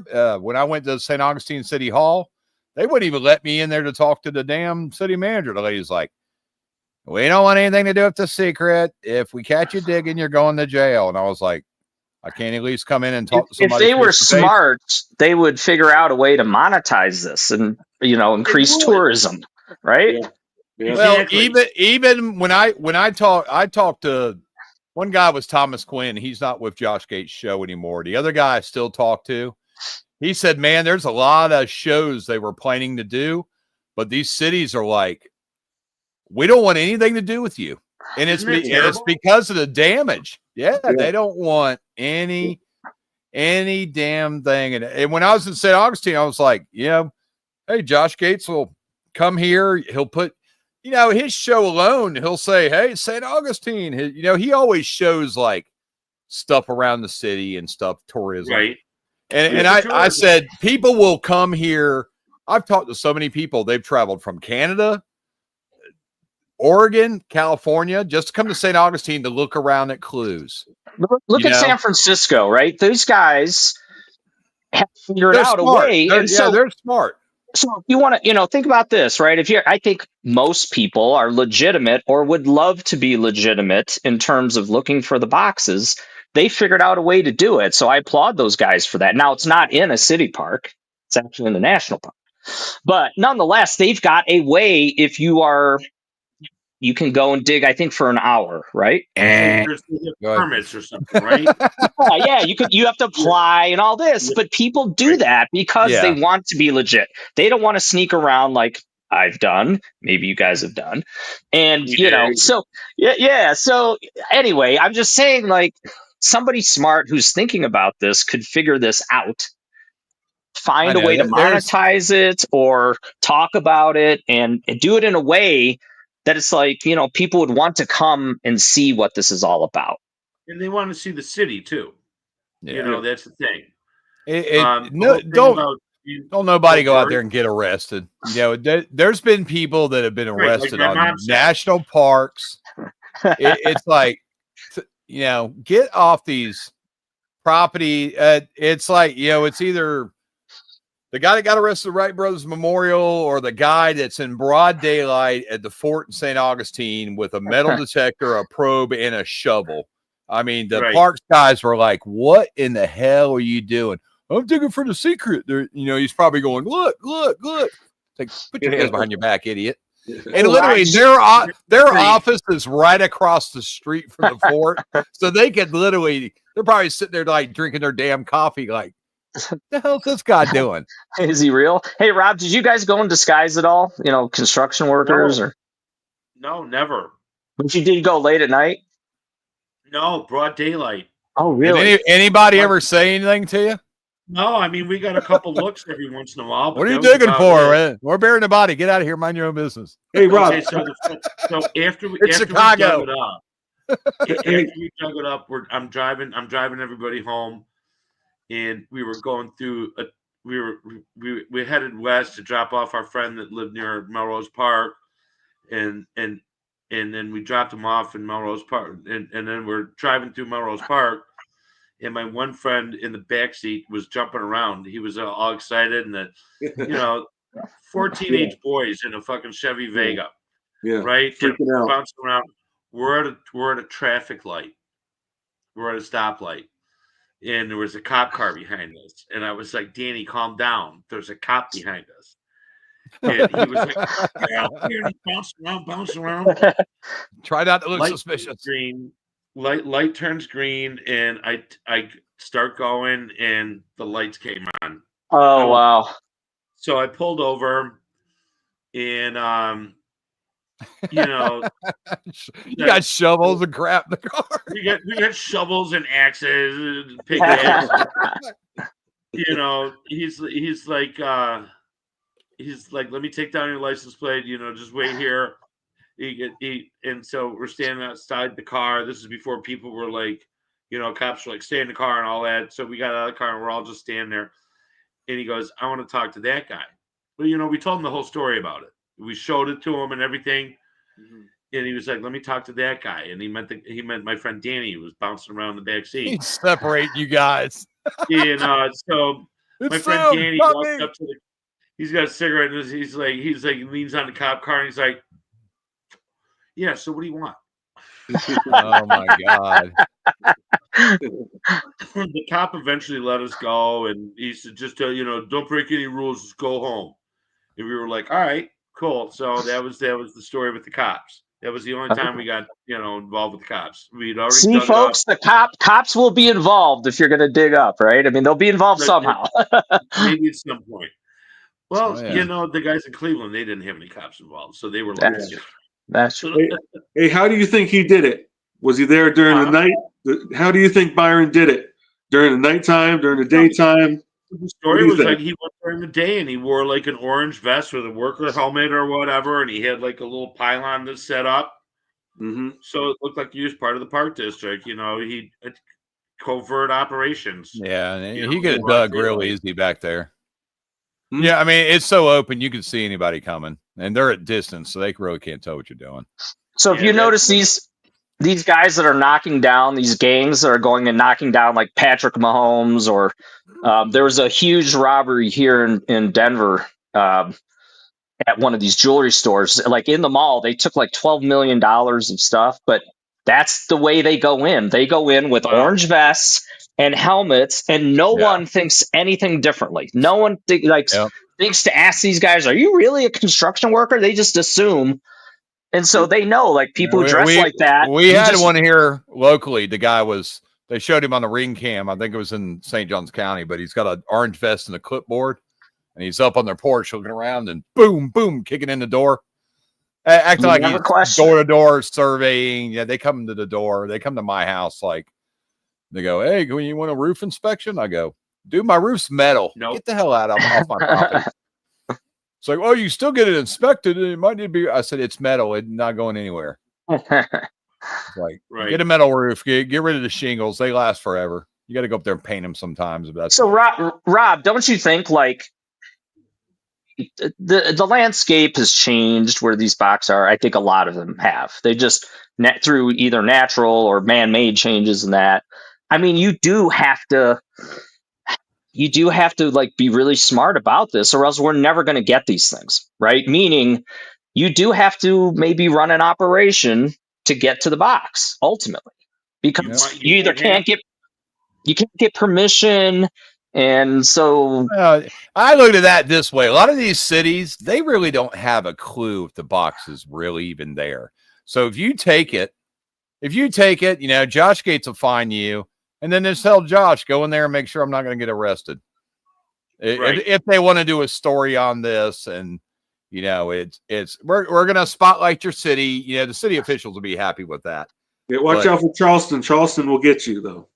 Yeah. Well, yeah. Charleston said you find it, and we say you got it. We're coming after you because they want it. They want the box. Well, That's the sad thing, is the city wants the box. It's like it's not for the city. It's for the treasure hunter. It's for the person. Well, they'll give you a picture next to it in the museum. That's Right. the best you get. I would, if I found the Charleston one, I'd give it to him on loan. But I tell him, if I come in here, you're going to open that case and let me play with it and show it to people. Yeah. And it's like Rob. I've told people this recently from the research I've done with the book. Nice. Oh wow, cool. Because I'll play with that too.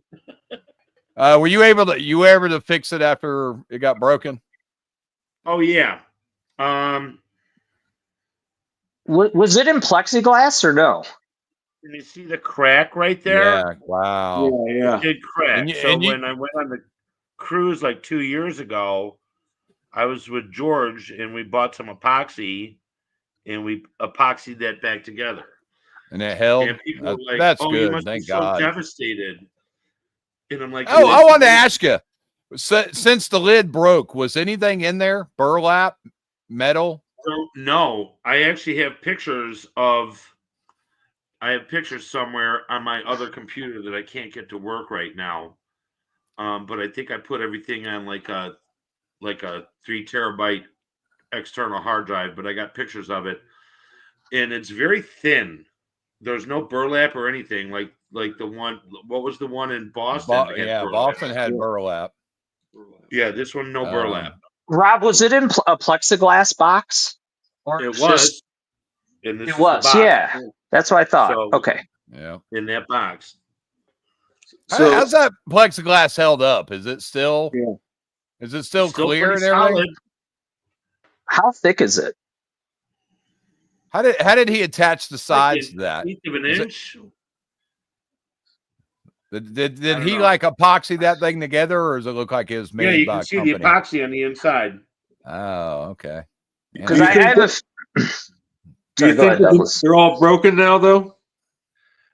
You know what? I don't know. These seem pretty solid. Okay. You know, Yeah, if it's intact, yeah, you have to whack it. Oh, somebody Well, wants to know the dimensions of the cube. like Brian Mark and wants to Andy. know. Yeah, I have that measured somewhere too. Actually, If you give me a minute, I got a tape measure. Yep. I can Mark's pull it out asking. real quick. See, I Mark- got you, Mark. I got you covered. Yeah, I think I think on the width, I think it's 5 on one side, 6 on the other, and I think it's not. None of it's exact, and I think it's over 7 to high. Hey, that's how I got kicked out last time. I was checking comments and pressed the wrong damn button. We were joking about your phone going dead. No, I was just trying to answer stuff. 6 and Just a, all 6 3/4. That's how tall it is. With the lid on, it would be 7, probably, right? Give or take. I don't think the lid's that thick. Little under There's 7. a lid on it. Yeah, right at that's 7. Yeah. And then it's like Now, how was the lid attached? Was it epoxied or was it taped? 5 wide. it was. You know what? I believe it was epoxied, and I think we took the epoxy off when we popped it open. And Yeah, was there's the still, like, was residue. the box wrapped in anything inside there, or was it Nope, just sitting there? Just like in the picture, right. just like that. So, you could So see it cool. plain as day. But you know what's surprising to me, Rob, is I'm guessing, and I've dug dirt before. I mean, it's a real job, and for him to put it that deep in dirt, right? Because he talks about sand that is buried in sand, like Charleston, sandy area, or like the Wright Brothers Memorial, and that whole area is very sandy. It's super easy to dig, but real dirt is a job to move, right? So I mean, it's surprising to me it was so deep. But was that dirt really hard to get into? It really wasn't all that difficult, but I mean, we had 4 or 5 teenage guys, 18-year-old, 19-year-old kids, Yeah, hammering it. We're young and dumb, and I'm gonna dig this hole. yeah. So, Yeah. So this goes to show you, I think, and I've done operations, and just one person. This is why people should be sharing. They should be finding teammates, because it's to go and, like, if you imagine trying to do that yourself, trying to dig this thing up, you might still be there looking for it, right? So my thing is, like, you need teammates, right? You need other guys or people I would think so. help you Yeah. with this thing. actually, I know someone that has gone down to Charleston, and they went with a buddy who was like, he's going to be my lookout for me. Yeah, you So, need that. I see in the comments, but since said 3D printed would be nice. I was wondering if she was talking about the cask being 3D printed, because somebody has done that. Yeah. And he sent it to me, and I'm actually going to send it to my friend Dave down in Texas, so that he'll have like a little copy of it. Cool. That's cool. Yeah, we've seen that. When Linda if you Spalding, listen- she made the lamps or whatever, right? To Who? the leg eater. Linda Spalding, didn't she send one of those to you, Eric? Yeah, it looks like this. You got very nice. Super cool. I don't have it together because I'm afraid, but then you got the lid, and it came with the light. So Lamppost on top, right? yep. Oh, that is so cool. Very nice. Yeah, she sent one to Ben Asen the other day, and he messaged me. He's kind of confused. He was like, "What the hell is this?" He goes, "You ever seen one of these?" I said, "That's the leg eater lamp from Montreal." Somebody had sent me a 3D printed version of the water tower with the windmills, and unfortunately, when I moved, the windmills broke. But I have messaged. Yeah, there's one guy out there that he's making a whole bunch of stuff. He made like the clogs of Charleston, and I think he might be the same one that's making this. I don't know. That's I don't know how that crap works. Hey, gents, I'm sorry, I gotta bolt, but Ron, thank you, man. It was really informative and just awesome that you're here to help us and give us insight. The stories are all great, man. Thank you. And it's all about the story too. The story you get to tell. That's the thing. Yep. And you find Really your cool. place in it, like the book tells you. All right, Mark. Adios. See you guys. Mark, Bye. nice chatting with you. Enjoy Likewise. your evening. Thank you. Same to you. Yeah. So but- yeah, if you guys find if you're obviously you're all on Facebook, right? Yeah. yeah. Because I was gonna say if you like click on my profile and you look under photos and under albums, and there's the whole and everything is public to see. So you can actually go onto my profile, click on the photos, albums, and then find the secret treasure, and it has like the whole storyline on there. Oh, sweet. Yeah. So I've looked through all your because part of the stuff on the cask is they're clues to the puzzles to help you out. Like the top of that is St. Augustine. So when you find that one, that particular section is going to be painted.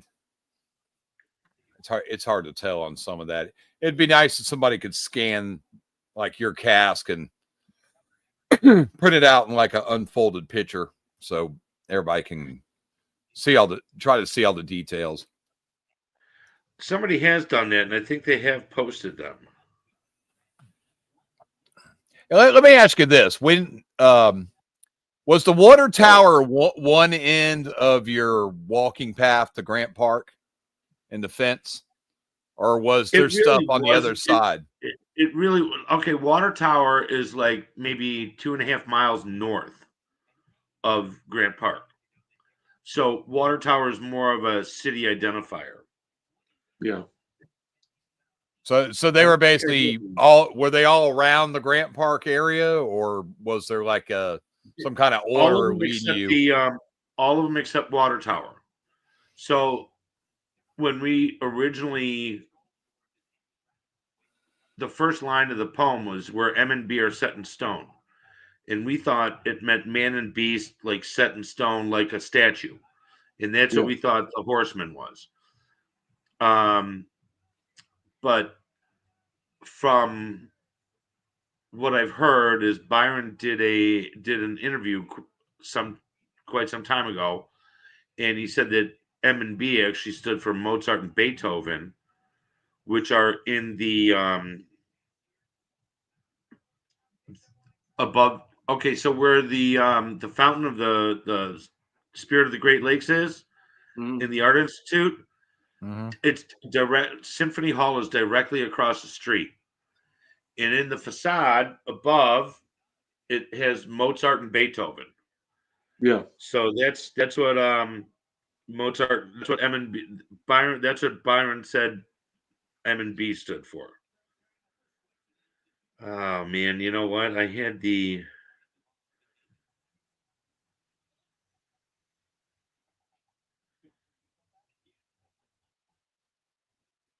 Okay, so this is. You were asking earlier about the cask, if it had burlap in it.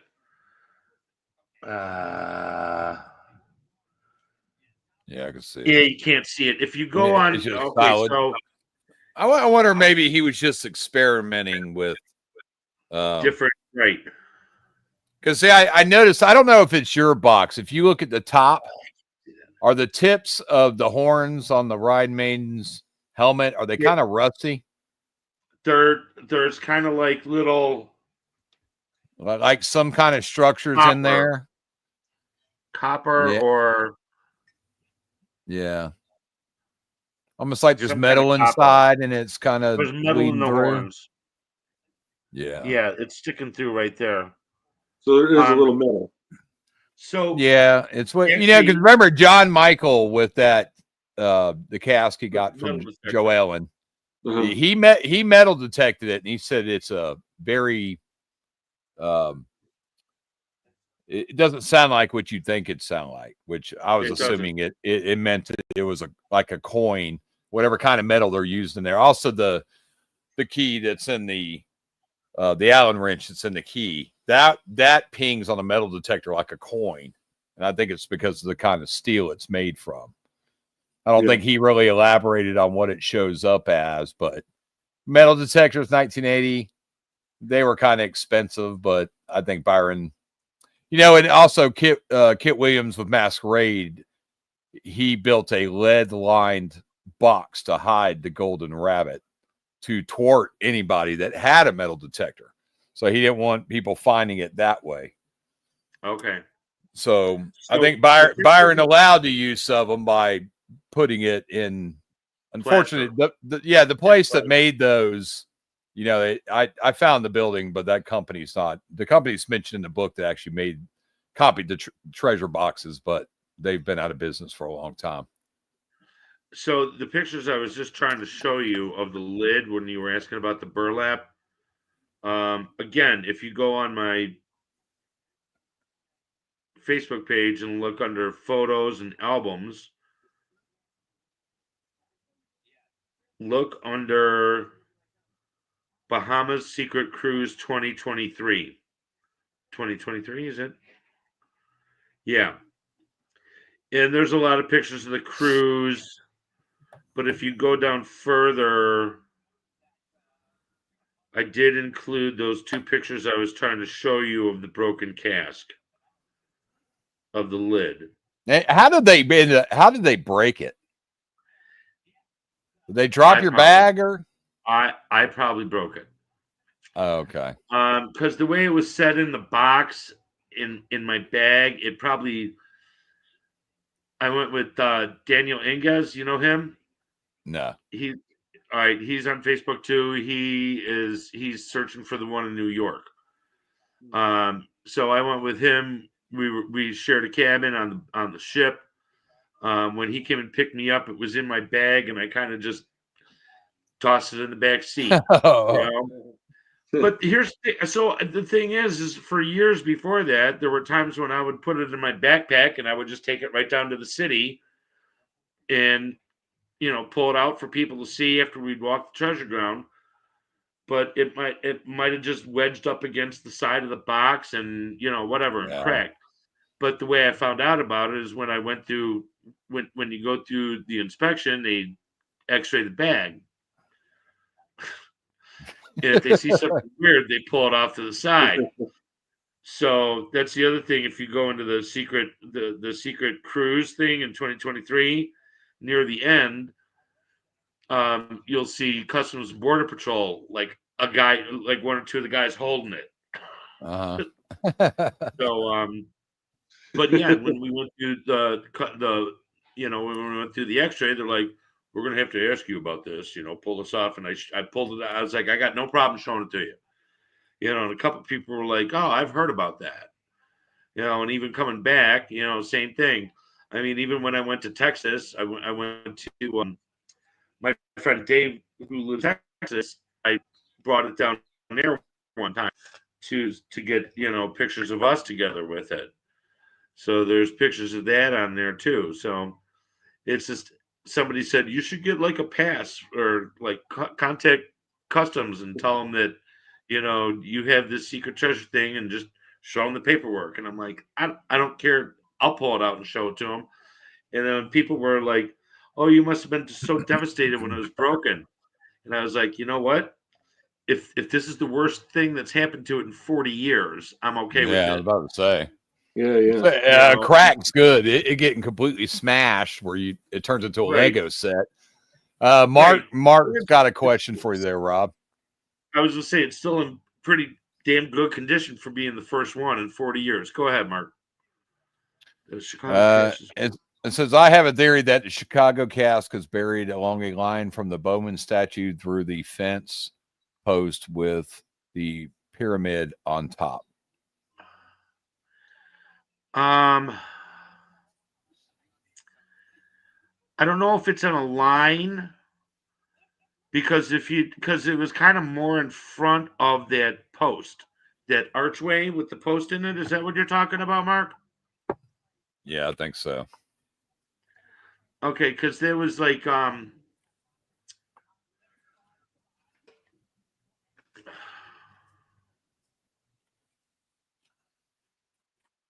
It's my theory is always it was just about the Civil War in the book. Are you talking about this fence post thing here? Because that fence is more like on this line, and then there was a tree. but it was kind of in front of the fence post. That's one. Your verse clue to get to the box, since he's talking about lines, is remember when I showed you the photo and I said, it's a perspective. You're looking at the fence and you basically have to lay out a clock in front of you. So if you're standing there squared up, the right side of the fence going down to the wall is 3 o'clock. The other side's 9. And then if you angle off, it's 5 o'clock. And I think Mike Stewart took that photo. I said, is that about where it was to where Mike Stewart was standing? And you said, yeah, but the tree wasn't there. Right. I've posted some pictures of like sometimes when I go down there, I'll put the treasure where is close to the spot where I can remember it being. So when you see that tree that's there now, and the brown ring of like the whatever they call it, it's not dirt, it's like filler or whatever. But I put it in there. I put it on there. But it's off to the side a little bit. It's not like I don't think it's a measurable like a 5 o'clock or like I said, we didn't use like shooting an azimuth of degrees. So yeah, I don't know if it's like a set degree. Because in the verse it says between, like in the middle of fence and fixture. So what I was thinking is like when you're sitting there looking at the fence and you come if you shoot a 5 o'clock azimuth, will it go between the fence and one of those light fixtures that's on the back side of that sidewalk? So he's giving you a line to check along. I don't believe so, because I had gone down there one time with someone who was into the Charleston. He showed me the Charleston one first. And he was a detective, and he was thinking of like things in the picture, like things that aren't there and why aren't they there. And people have this concept of flipping a picture and flipping them backwards or whatever, and I kind of think that's not a bad idea. So he showed me his solve for Charleston, and then I was like, well, let's go down to the treasure site and I'll show you where it was. He goes, no, first let me show you my backwards solve for Chicago. So he did the same thing, and we went down there, and he's former military as well. He shot some azimuths, and we laid out strings. And I got to tell you, I was super impressed. And I got to say, the 3 triangulations of where the 3 chords all came together. Yeah, it had to be I got to say, it was very close to where I thought it was. Okay. So that's the only person I've seen shoot an azimuth to do anything. Yeah, and it would be 5 o'clock would be 150 degrees. Hey, y'all keep going. Go ahead, Charles. I gotta let my dog. He's driving me nuts. Hey, so what was up with the you were talking about the tree counting that the 10 by 30 10 by 13. 13. We were going back to I wanted to say about that, because he said over the years things have obviously changed. Mm-hmm. And even within the first year of the book being published and us digging it up, the trees, and my brother is the one that figured it out, was a row of 10 by 13 trees. However, one of the rows of 13, like 1 or 2 of the trees had already been cut down because they had like a Dutch elm disease or something. Yeah. So within 1 year, the clues had already changed. No, that's pretty crazy. For all the years that have gone by, and even now to this day, if you go down there, that arch is no longer there, because like the base had rusted out and the park district probably removed it at some point. Yeah. There is someone that has gone down there and put up a mock archway in a little like homage to The Secret with rebuilt type of like the little green box. So what brought you from the water tower to Grant Park as picking that park? Well, like as it was mentioned before, water tower is more like a city identifier. Yes. And then the bowman, the little silhouette of the horse and the American Indian with the bow. Yeah. If you're coming off the expressway turns into Congress Parkway, and that's coming right into Grant Park there, and as you come in, there's a statue of the bowman and the spearman on opposite sides as you come through that drive. And that's the other indicator, and that's what we thought M&B stood for. Yeah. And then as we got closer, in the next one of the lines is L sits and left beyond his shoulders, the fair folks treasure holder. If you walk a block or two, you can see the statue of Lincoln sitting there. I always thought that the face looked like Lincoln on the image. Huh? I always thought that the face on the image looked a lot like the Lincoln's face. A lot of people have commented on that. Never really thought about it, but it does have a similarity. Yeah. So that's like I said, we were kids running around the park. Yeah. We didn't have azimuths down there. We didn't have compasses or nothing. We just walked around, and I think in the long run, I think that's what Byron really wanted people to do, was to walk around your city and walk around your park and was it dangerous back then? How dangerous was Chicago? How dangerous was Chicago in '81? It really wasn't. No? It really wasn't. There was a it's gotten a little rougher over the last couple of years, last 10 years maybe or so. Oh yeah, we see your news here. Another shootout in Chicago. Quite a bit. We get featured on the news quite a bit for our mostly peaceful crime. Yeah. There was when especially during the holidays. I mean, that happens here too. Oh my goodness, it's just unbelievable. Holiday shooting. We had one last year here on St. Patty's Day, and Memorial Day at the beach, which I grew up at. I mean, there's people down there. There's a damn shooting, and it's encompassing like 8 blocks. And like this year, people are like, "We're not going down there. We're not." And I know this year they're going to have a ton of cops down there. I mean, we've had Taste of Chicago over the years, and it used to be really big. And then in the last 5 to 10 years, there were shootings.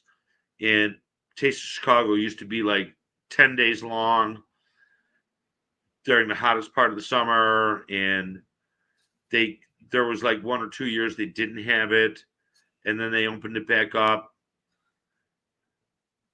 And so now they've opened it back up, but they've made it smaller. It doesn't encompass like as many blocks as it did. They don't shut down as many streets. And also they shortened it to like 4 days. Yeah. So who had way?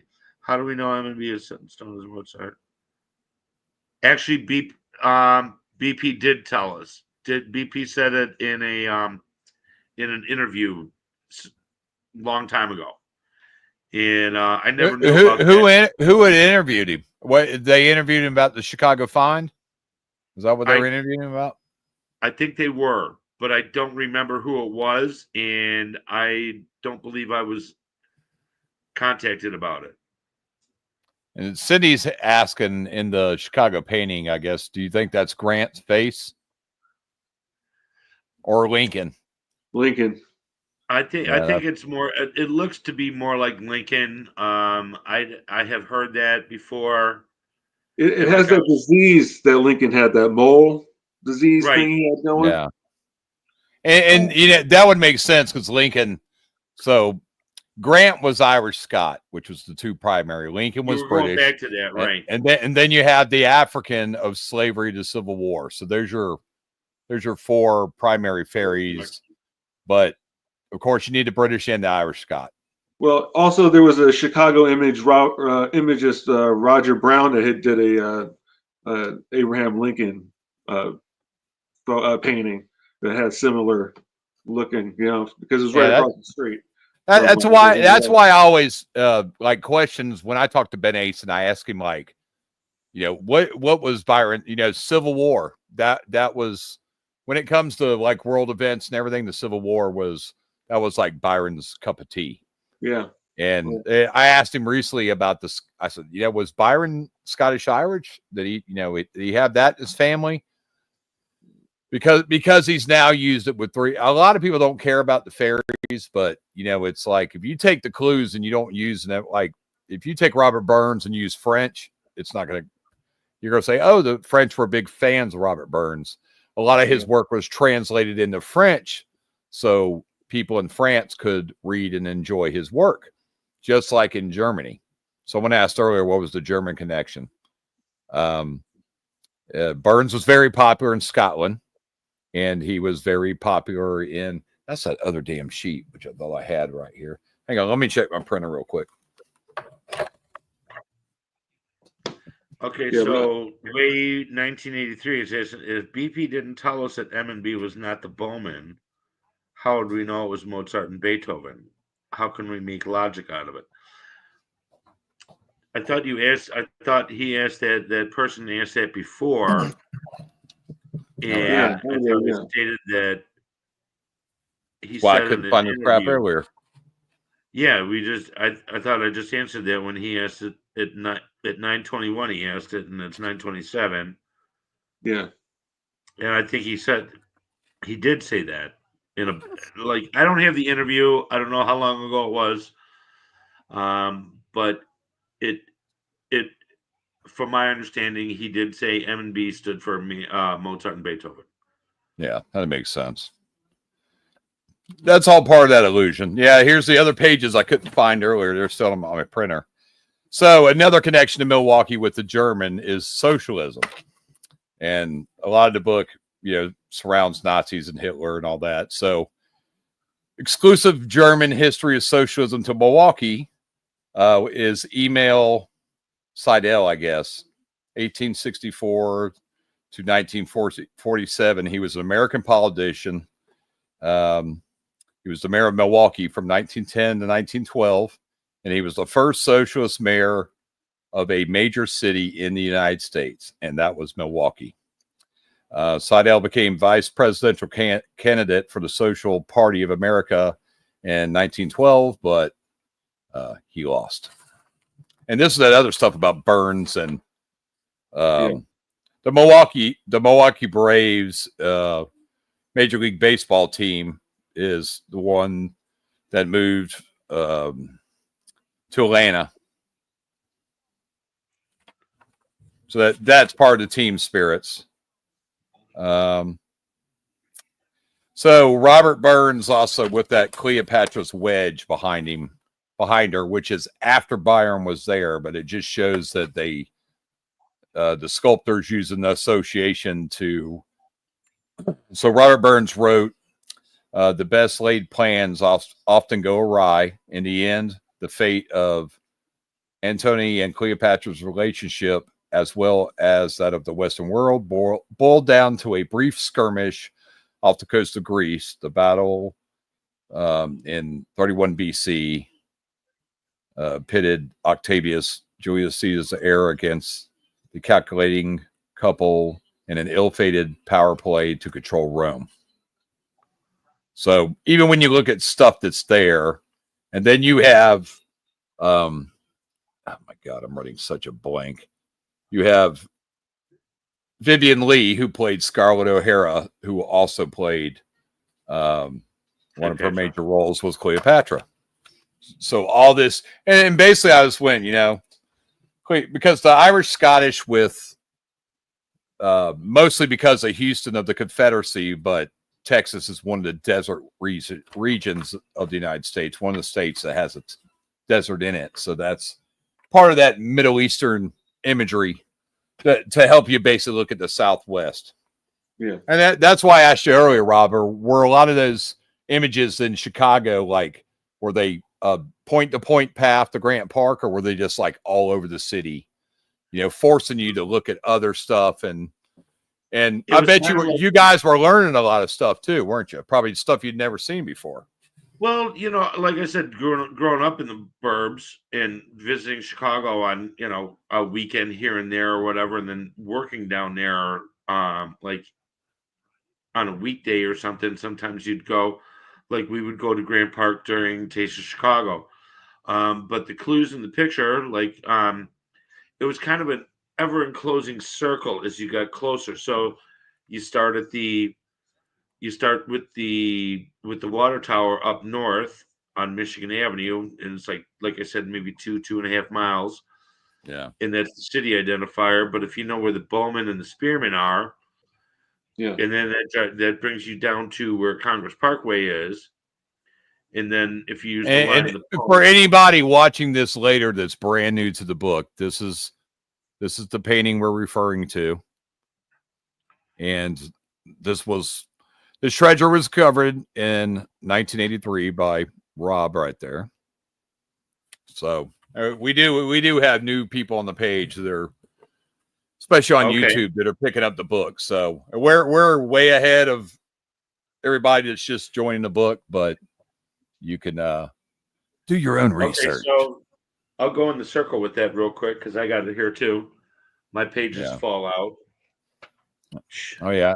I get out my other book, you'd be shocked to see that thing. if you start with Water Tower here, that's on North Michigan Avenue, and if you come south on Michigan Avenue to where Congress Parkway is, you see the Bowman and the Spearman, which is the silhouette of the horse. Yeah. And then you use the line in the poem where L sits. Left beyond his shoulders, the fair folks treasure holder, brings you to this statue of Lincoln. And then the archway right here, the fence, if you're standing in front of Lincoln and you look left over his shoulder and you go in that general direction where where that archway is. Behind his shoulder is the fair folks treasure holder. How many fence posts like that with the arch? Was there a bunch of them along that fence, or was it just one? Maybe half a dozen. Half a dozen? Well, through that whole parkway. Through that explanation, it would make sense that picture is of Lincoln, like the face on the image.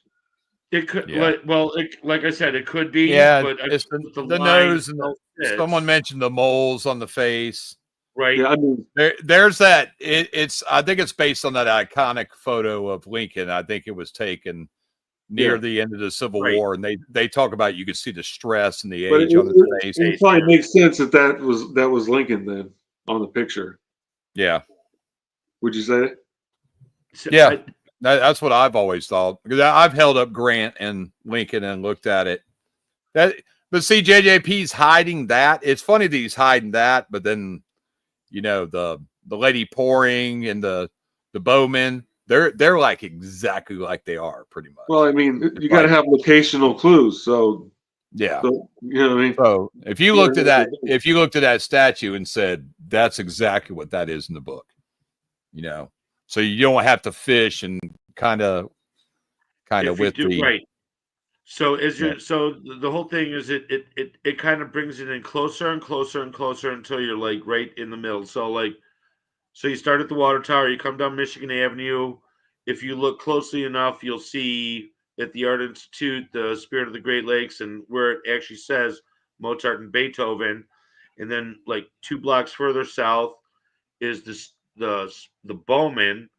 And then if you walk around the other way, like a block and a half, you'll see L sitting. And if you look left over his shoulder, it brings you to that fence and fixture. And the fence is that archway, and then the fixture is it's not there now, but there used to be like a green electrical box mounted on that wall. So it starts up north, comes down, and it kind of circles around. So that's when I look at it with the clues that we've had. And if you ever come to Chicago, I will walk you through the treasure ground. Let me ask you this: where were you guys at just outside Grant Park before you went in there? Where was the closest clue? If you remember. And you guys were walking this entire time, right? Well, I mean, we'd visited down there, so I don't really know what the closest clue was, but like I said, my friend Eric was the one that figured out Water Tower. And then if we had cars, so we would drive down, we'd come down off the expressway, and you would see the Bowman and the Spearman when you came off the expressway and it turned into Congress Parkway.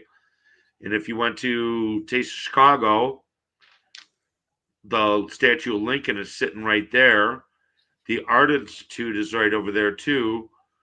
So that corner where it's buried, right across the street, is the Art Institute. And if you turned around, there was a band shell in the other corner on the kitty corner from the next block. It was called the Petrillo Band Shell. And the So train, the you got all line the where it train says- references as well. The train, right, where it says Rumble. to find the treasure cast, seek the sounds of rumble, and I thought that would be the train. Yeah. Brush would be the sound of a brush on a canvas, like the Yeah. Art Institute, and music would be the Petrillo Band Shell. So those three things are all right there too. Yeah. And then the end of 10 by 13, those trees all line up to that general area where that archway and the fence is. And then the fixture on the electrical fixture box that's on the wall, like I said, is no longer there. But right there, you're in that general area, and the tree that's there now was not there when we dug. So, like I said, we had dug in that whole strip along the. All right, so Well, how far was Mozart and This whole Beethoven area. from the park? it was what? Was that close? Was the Mozart and Beethoven on the wall? Was that close to Grant It's on the Park? next block over on Michigan Avenue. Okay. So So it seems like you're using more of the painting at first, and then So, you're finishing all with the up verse. here, it's just Art Institute, right? Yeah. Symphony Hall is over here, and that's where Mozart and Beethoven are carved into the facade. Oh, okay. So yeah, you're literally So if it's across the it's street. actually up here a little bit more. So the Art Institute is here, and in the courtyard is where the statue of the fountain is. So that part's not in here because we didn't have Mozart and Beethoven, which would have been like right in this area right here. And we didn't have the fountain, which would have been approximately right in this area. So we were focused primarily on the statue of Lincoln and the Bowman, which would be here's where we thought was man and beast. So here's the statue of the Bowman and Spearman. So that would be wow. that Yeah, would be like right in this area here. So if you follow across, and the ICG is the Illinois Central Gulf Railroad. yeah. So That's literally a walking path. And I It know there's is. big giant sidewalks out there too. There are. Way 1983 says all the solved ones work the same way. Boston, you can tell it's a path to where the verse narrows down to Old North Church. That's true. So see, Boston's simple. Boston is backwards on the ferries. So it's the Italian ferry with their gem, and the second you need is British, Paul Revere. The British are coming, Revolutionary War. But the thing is, the British were there first because Boston was a 13th colony. And only later in the 1920s or 30s is when the massive Irish immigration came to North Boston. So that's when you're looking at historical stuff and you start coming across, Paul Revere, which the verse is thick with him. So that's going to be, of course, the North Church. His house is still there. the So path in the you took Milwaukee off. one, what draws you in the Milwaukee one? Which other clues draw you in? Do they draw you in closer, like in a circle, where they broaden you into a tighter spot? It's a loop, just like what the trail's called. You start at the bottom, you go up, you loop around the North Point Lighthouse, and then you come back south, but you're on the other side. And it brings you right down into it brings you right down to the central area that has the Irish Scott Burns, it has Juneau, it has Wisconsin Avenue and Prospect, which Wisconsin used to be Grand Avenue, and that's where Pabst and all the beer millionaires, Where the everybody breweries were, lives. right. So they're basically everybody's in that area, but you're passing Scottish. There's an architect involved. I could not figure out his last name he's the one that built the stairs. His last name is Class, Clas. But you're passing two sports that are Irish. There's that Palisade building up there. It's been like a French restaurant since the 90s, but I couldn't figure out what used to be there. That's one of the original structures. It's probably the oldest next to the lighthouse. But the lighthouse also there has the woman is featured in that painting, and the lighthouse also has I forgot the lady's name, but she was the lighthouse keeper. Burns also had, at the end of his life when he got into politics, he spoke openly about slavery, suffering of women, which I found that out years ago. Cindy Henry, who was in the chats here, when I came to Burns, and I did make a lot of connections to Burns, and I said, yeah, but this is Irish Scott. Byron's already done this twice. And he did it in Chicago. In Chicago, Milwaukee wouldn't have a beer industry if it wasn't for the Chicago fire, which the water tower is a monument for.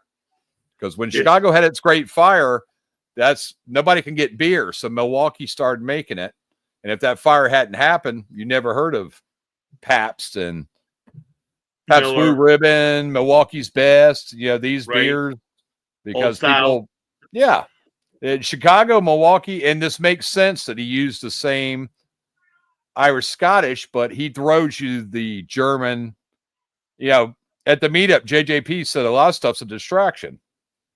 And I'm trying to find the spot, how I know the book works, by the fairy Byron gives you, and the second one you got to figure out. So what it goes into the Michelin rating. So in France also, Michelin is basically Mitchell in French. So there's another connection, but it talks about Michelin tires. There's a wheel in the painting. The Michelin star rating, which you find out in history that Michelin tires started the Michelin rating for restaurants. For restaurants, right. Yeah. Because they used to have a pamphlet that said, hey, if you need tires, come here. And they'd give out the little pamphlet that showed local food. The Michelin star rating, there's really no, back when Byron did the book, there was no Michelin rated restaurants in Milwaukee. And that was driving me nuts. I'm like, so what the hell does this have to do with? It's very interesting that Michelin Tires, which is a French company, actually created the Michelin food restaurant star rating, which is still in use today. Yeah. But I was totally like, then Robert Burns, and I was like, that's Irish Scottish. He's already done that. It's Scottish Irish in Chicago and Irish Scott in Houston because of the North and the South of the Civil War. But I mean, somebody asked earlier, like, where was the start of Chicago? Dixie Pixie. Now there's clues in there to Grant and Lincoln, but Dixie is the South. That's your first clue is in the title. Area concentration, it says the North is the Union. And even when you go to Houston, it says Fortress North. There's North. Friendship South. There's North and South again. And so Byron's favorite subject, the connections to the Georgia Irish Scottish Regiment in the Civil War. There's all kinds of history behind that because and I was telling my buddy the other day, so that was depicted in the movie Braveheart with Mel Gibson. So there's that scene when Longshanks is on the battlefield and he's got the Irish-Scottish group with him, and they go running across the field, and William Wallace's group's running at them. And that's where that came from in history with this, I think it was a Confederate general. And when they get to each other, they just stop and start hugging each other. Because they're not going to fight each other because they're all countrymen. So during the Civil War, this Confederate general said, because the Irish-Scottish guys, they were so proud of their heritage, they said, we got to put them in a unit by themselves because they're not going to take orders from anybody but one of their own. But the general said, on the battlefield, though, I'm concerned that they ain't going to kill the Union Irish-Scottish regiment. He's afraid they're going to join forces like what showed at Braveheart. Like, I'm not killing my countrymen. But he said later he was surprised at how quickly they killed the shit out of everybody. He said, no, they were pretty bloody and brutal. They were, messed them all up. Warriors. Oh, yeah. And, I'm going to grab a beer. I'll be right back. All right. And so you were going on. Say more about about the mansions near Lake Park, because when I went up there were a lot of them, a lot of the beautiful homes up there. You said something about who designed the steps, or who built the steps. The grand staircase. It was the architects. Because architects are a lot of the book too. Like Buckminster Fuller, he's used down. He's mentioned in the Houston story, but he also did work in Chicago, New York. He did the Spear at the 76 Expo in Montreal. So he connects a lot of cities. Who you said? Buckminster Fuller? Yep. Is that who you said? Yeah. And when you look at the Houston verse, you see a lot. It says small of scale, step across, three winged. These are all architectural reference. Three winged and slight. Slight in architecture means something poorly built. So, I mean, you got clues. Like Milwaukee got clues to sitcoms and a poet, to presidents. It's some sports that are associated directly with Scotland, because it's also Irish, but in the part of the book that said Irish and Scottish fairies travel together because they're so closely related. I've said this on other podcasts. Even today, Irish and Scottish people are blood related, no matter where they were born, because and they believe in fairies. I'll be right back. Exactly. So, like Sean Connery, who's a famous Scotsman, he was also Irish. Even Grant, who claimed he was a Scotsman, his mother's mom was Irish. She was born, I think, in Dublin. So he had Irish and Scottish. And a lot of these people, they immigrated over together. That's what Byron's trying to tell you when he says they traveled together on that first voyage of the ferries, because Irish and Scottish people came over because of the potato famine. And a lot of people immigrated because of religion. So these, depending on what story, it's like, today on the page, I came across this interview. They were asking B.B. King about Elvis. And the guy goes, is it true that when Elvis first hit the radio, people thought he was black? And B.B. King goes, yeah. And he goes, you see how he moves and dances? Okay, well, there's a Elvis S. Presley story that attaches to Charleston, which is the African puzzle, for a reason. I've told people that on past podcasts, but there's something else about Elvis that nobody knows. The ones Elvis says Presley, so it says Tennessee, right? Because of Graceland, but it's right. Italian. That's Elvis's clothes. Those were Italian styled clothes. There was a singer in Italy Elvis was a huge fan of, and that's the clothes. That guy wore the same damn clothes, the big collars, the rhinestones. Right. Elvis is, we know today, Elvis is dancing. There's a black guy that Elvis saw. And, of course, there was no social media back there. Elvis had seen this guy, seen how he performed on stage and how he sang his songs. And Elvis completely ripped this guy off. He said, I like what he does on stage. And that's where Elvis got his moves from. Well, So right there, you can attach Elvis's clothing style to a Italian singer, and his singing style and dancing style on stage to a African man. My neighbor upstairs is a huge Elvis fan.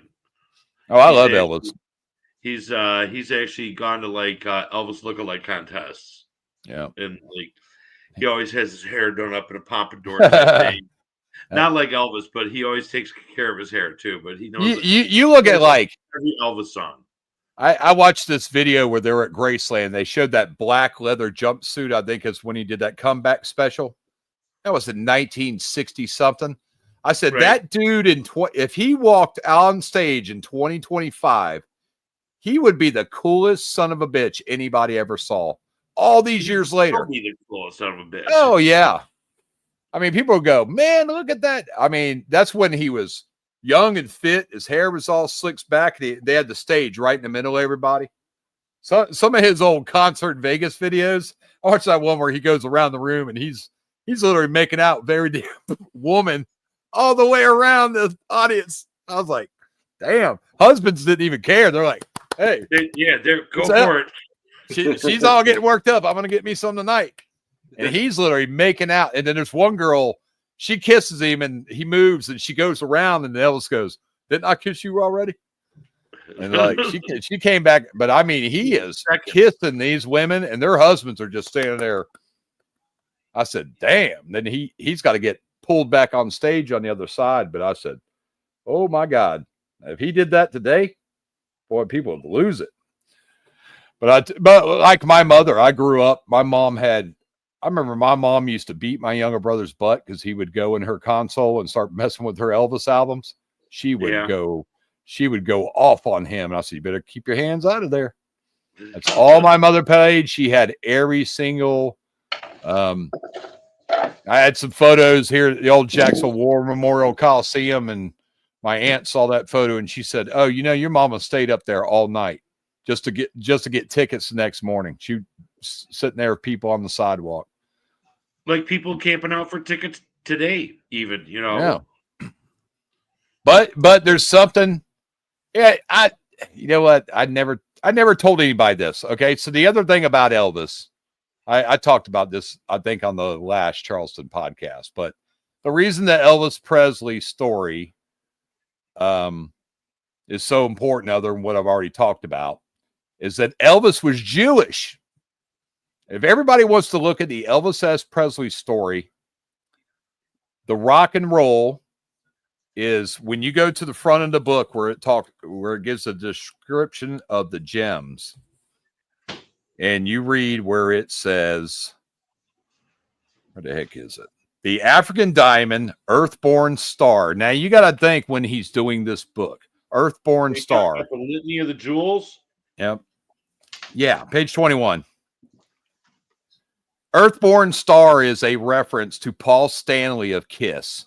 Mm-hmm. Really? Star Child. Bright Harvest, that's Judaism. Of the Midnight Rock and roll. So you got to take the rock, go see the button on the illustration of rock and roll. And when you read that through that Elvis S. Presley story, which is on page 98, and you look at all those people on there. So you have Elvis Presley. So you have Elvis. It mentions Peggy Lee, the Grassroots, REO Speedwagon. Tom Jones, before he made it big, he was a Yiddish singer. All these people, and you find out about everybody back in those days in rock and roll. All these singers, they were all secretly Jewish, and they kept it quiet, including Elvis, because if you go to look at a photo of Graceland at his grave and look at his mom's grave, right? She has the Star of David on her headstone. Well, Jewish people are talented. Exactly. Well, Gene Simmons, Paul Stanley, they were Jewish. Look up a list of Jewish rock and roll stars from the 70s. And Kiss was one of the biggest bands in the world. Yeah. Back in the late 70s when Byron was doing stuff with this book. And my brother's the one that told me Earthborn Star that's something they used to reference to Star Child which is the name he I went by. I see a lot of What page things did in you say it was on Judaism 98? in there. But let's take that Jewish history and go to Charleston. Yeah. Charleston has the oldest continuously running Jewish synagogue in the United States of America. The first one was in Boston. Yeah. And Yep. of course, Byron being a true Jewish guy, like, he's going every day. He's doing the Jewish thing. He would know that. Yeah. And you got to look, and that's where religion plays into one of the puzzles. I think it plays into all of them. I think that, I know a lot of Jewish people, and they take being Jewish really seriously, so it couldn't help but bleed into, a puzzle that a Jewish man is making. You know what I mean? And there's even for Milwaukee. So when you take poet Robert Burns, right? And my spot was at Thomas Paine Park, which got destroyed in 2000 in New York City. Thomas Paine and Robert Burns have a lot in common because they both were writers, and they influenced a lot of people with their writing, especially when it came to human suffering. Yeah. And basically, the Spirit of 76, which that story is for New York. The Spirit of 76 came, the guy that lit that spark for that spirit was Thomas Paine. Yeah. His writing, his 3 volumes of Common Sense, Rights of Man, and A Nation in Crisis. He wrote 18 pamphlets, but those 3, especially Common Sense, and they also have something in common because they were both completely for the French Revolution. Now, we know Thomas Paine went over there and tried to start that against the monarchy there. And they tried to arrest him, and he had to get out of there. He tried it in Britain, and they said, "You're a traitor." So Ben Franklin got him to leave. But his writings, when Common Sense made him famous, it was famous because he was basically saying, you ain't got to put up with a tyrannical government. And he said, hey, you British colonists over here in North America, you got a great damn thing going. Don't let them screw it up, because that's exactly what they're going to do. Power and money and control. That was the King of England could not let the British colonists get over here and obtain wealth and power, because they know. I mean, it's how government works. They intentionally keep you down, whether people believe that or not. Some people make it, some people don't. I heard a guy the other day. I thought this was interesting. He was talking about Thomas Jefferson and George Washington. And he said a revolution is normally started by somebody that's impoverished and poor. Now, Jefferson and Washington were both British elitists. They were rich, successful. He said, so did the Revolutionary War really start because of taxation, the Boston Tea Party and all that? Or did it get pushed by Washington and Jefferson because they had power and control, and the British monarchy was suddenly becoming a threat to them and what they had established over here? And the guy said, think about that. They weren't poor and suffering, and that's usually who starts a revolution. And I said, yeah, I'd believe that in a second. It's like, hey, we got a good thing going over here. They're not going to tax us and take this wealth, which gives us power, away from us. Yeah, exactly. And, with New York, Ben Franklin went to Canada with Thomas Paine and tried to get them to, hey, join us. There's a story about that I read. It said when Canada almost became part of the United States of America. But of course, French, British controlled Canada. Right. But when you find out, when you start the early part of the secrets, so you had the Virginia colony, the 13 colonies, everybody there. A big thing Byron's telling you is British subjects were here first. They became Americans. And when the book refers to something that's Native American, because it says that the fairies were not naive enough to call the indigenous tribes people Native Americans. So in the book, when it says Native Americans, this is something that happened in America, like the Civil War. Yeah. And not referencing the Indians. And then for New York, Thomas Paine was from the Isle of Bee. The treasure spot gazed north towards the Isle of Bee. Everything pretty much fits him, but, unfortunately, my place, which is in the photo of the small businessman, was totally destroyed in 2000. And I think that's the one Byron referenced that he thought might be gone. He didn't say, but New York's the only one he could actually check on. But that's everything that I got out of the book. And it references an event in New York that basically a letter that was written was inspired by Thomas Paine. I mean, this is just how Robert Burns in Milwaukee, his writings inspired Abraham Lincoln to do what he did about slavery.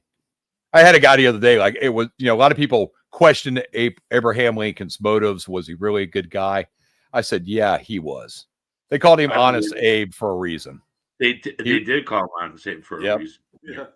Yeah, he even jumped Grant's butt for doing something that he wasn't supposed to do, and it was against, I think, black soldiers during the war. Jews.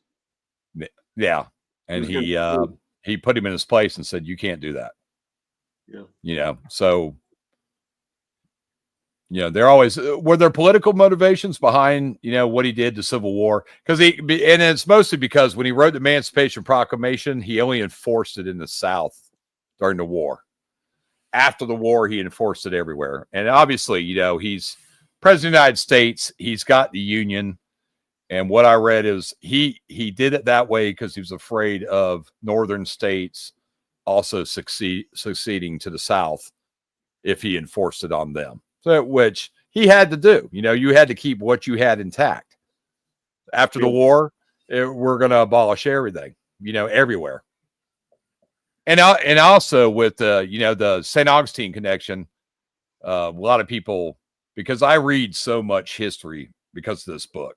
So there was another, there's an underground railroad from the 13 colonies to St. Augustine. And there's two underground railroads because 13 slaves of the 13 colonies, if they got to St. Augustine, Spanish law forbid it.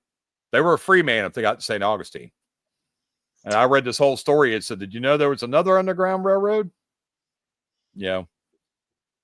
So did not know that. I don't read as much history as I should. Yeah. Well, I mean, I put the stuff out there because everything I post every theory I got is book based. And once you figure out, if you don't use the correct ferry, it could take you anywhere in any city, because we're a melting pot and all the immigration's there. That's why the book lists the first voyage is only 12. It mentions the second voyage, but that's every other ferry in the book. There's 76 stories. Some have to do with the 12, but the ferries aren't just concentrated to the one city, but there is a city where certain, these ferries were in groups. This wasn't just 12 ferries. There was, the immigration has multiple because they split off to different cities. And different times in history and so on and so forth. He's flipped the time when the ferry was there. Because you think with Boston, right, and the Celtics, he would make that the Emerald and make that Irish. So yeah, see, so that trick going to Boston. But see, another thing in Chicago is Chicago with the Scottish Irish is May. Because in May, that's their Labor Day in Ireland and Scotland. But we celebrate Labor Day. We took from the Irish Scot, but we celebrated it on a different month. So when you say, what's May about Irish Scot, you'll see Labor Day celebrations. And it actually says in the history, America took Labor Day from Ireland and Scotland, but we celebrated in a different month. So it's anything that, it's basically Byron saying anything that you think is American is not wrong. Exactly. That's what you're learning with The Secret. The and like you said, Irish pot. Yeah, the Irish-Scottish connections to the distilleries of Kentucky. That's one of the stories. Now, one, Grant was a drunk. You see that imagery in the book. You see that in the Leprechaun Man. And it talks about flatulence. These were all conditions that Grant had. Also, Eugene O'Neill, the cinematographer, F. Scott Fitzgerald, that's mentioned in the book. They were all drunks. Even Margaret Mitchell was an alcoholic. If you dig deep enough, you'll find out the truth of all these people. They're all Irish Scottish. But the first distillery, yeah, I was doing that today myself. But whiskey, where did basically whiskey come from? Real whiskey came from Ireland, Scotland. Ireland.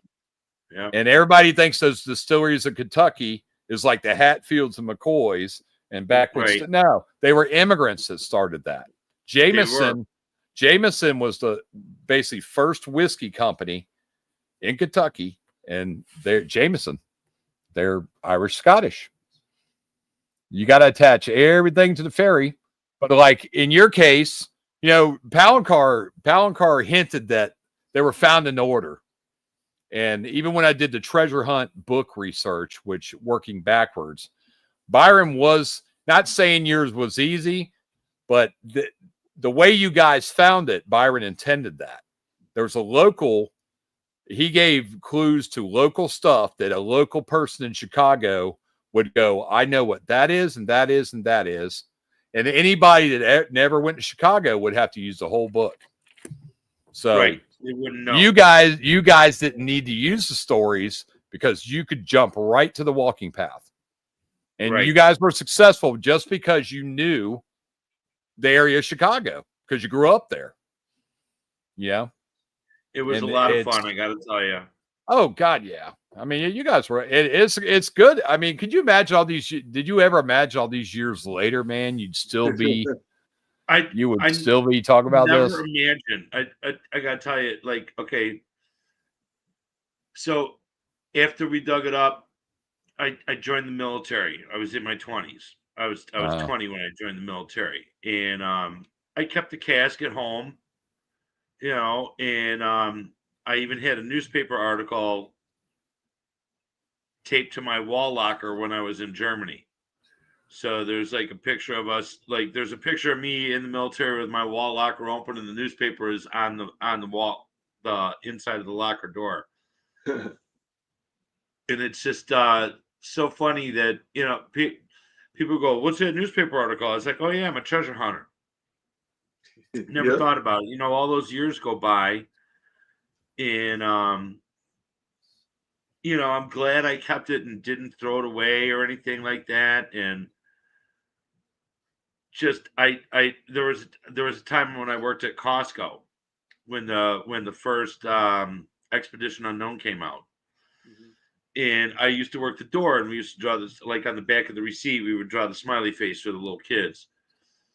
And one day I was drawing one for the little kid, and I was like, I like to play with the little, are you famous? I asked the little kids because we were famous, And the dad was like, go ahead, ask him. Go ahead, ask him. And I was like, what does he want to ask me? He says he saw you on TV the other night. He wants to know if he can take a picture with you. And I was like, sure. And I knelt down and I put my arm kind of around the kid, and his dad took the photo and everything, and even to this day, there are people that, that I'll sit and I'll talk to them as they pass through where I'm, and they're like, did I see you on TV the other night? And I'm like, yeah.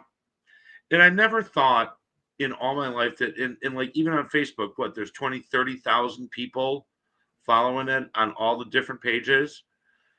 And, and I let them. There's a couple 100,000 fans of this book. There's a couple 100,000, really? Yeah. Wow. I got about 2,600. I make sure I don't get any, people that aren't interested in the secret. Right. But I mean, I got people in 31 different countries. Yeah. 58 different cities in the United States. Wow. And I've talked to some. One guy's in Italy. There's one guy in Germany that, we have to do translation because he can't type in English. Right. I talk Dave all the time. He only speaks French. So, I mean, it's for people like us that like the adventure. And and basically want to be playful. You know, one thing I was thinking about you, Rob, is when Josh Gates does that tour, you know, and he goes city to city. Right. You know, most of the people in that damn audience are there because of The Secret. Yeah. I have Right. asked so many people, have you ever heard of Josh Gates Expedition Unknown? No. Right. So many people. If they know about The Secret, yeah, they know about Josh Gates. When, like, if he comes to Chicago, he should bring you on stage with him. You know what? And He was in because a Milwaukee lot of one those time. people are there, they're like, you could say, hey, I'm Rob, and here's those people just pee them pants. They probably would. You know what? Things over the last year, it's been kind of bumpy for me, but I've been getting on my feet a little bit more. And if it ever comes down to the point where, like he went to Joliet, which is just southwest of Chicago a little bit. Yeah. If he ever comes back, you know, to the Joliet Theater, yeah, well, you know what? I might just go down there with the Secret and everything, and just show up. Nice. Somebody told me, I can't remember which one they were at. I think it might have been here in Jacksonville, the Florida Theater. But they said at the end, they put 2 microphones on each aisle and people can line up to ask questions. And he said every single damn person had the freaking Secret book in their hand. Wow. And that's all they asked. And I said, damn, he's missing. And I've seen smaller venues where he goes, anybody heard of The Secret? The thing is, you know, he does that sideshow with, you know, they're looking for Bigfoot. They're doing ghost stories. Right. Yeah. Right. the ghost People, story. this is Indiana Jones class shit. And I told people recently, and it's because I have done the historical research of 9 years on this book. And my wife, every time I go, man, did you know? And she goes, shut up. She don't want to hear it. She goes, shut up. I was telling her about Burns today, and she goes, shut up. I said, you know, he was a big inspiration to Abraham Lincoln. I said, this is like that stuff I read about Lincoln openly talking about Robert Burns and reciting his poem at a dinner and telling those people, I would not be who I am. I would never been president. And we wouldn't have won this war if it wasn't for Thomas Burns. You bet, or not Thomas Burns. Thomas Paine. Robert Burns. Oh, Robert. You imagine if Robert Burns was alive and you hear a man like Abraham Lincoln, who a lot of people respected, talk that dearly about somebody. I said, okay, let's see what Abraham's Lincoln connection to Robert Burns. And then when you look at, you know, Jefferson, I said that earlier, the other guy, I don't think I had, that's the one sheet I don't think it printed out, but, you know, they, he was an Irish poet. That was the favorite poet of Thomas Jefferson. And the Scottish poet, Burns, was a favorite poet. And those 2 presidents are mentioned. So that's directly, you know, how they make the connection. But for you, Rob, you found the first treasure. And I am serious when I say this. This is the most difficult armchair historical treasure hunt book that's ever been created. And that's exactly why Josh says, buy the book, try to read it, and go crazy. That Byron did crazy. 5 years of research, just the stuff I was talking about. And people go, oh, that's your opinion. I'm like, no. It's like Cindy that's on here, Simpson Pro. She knows.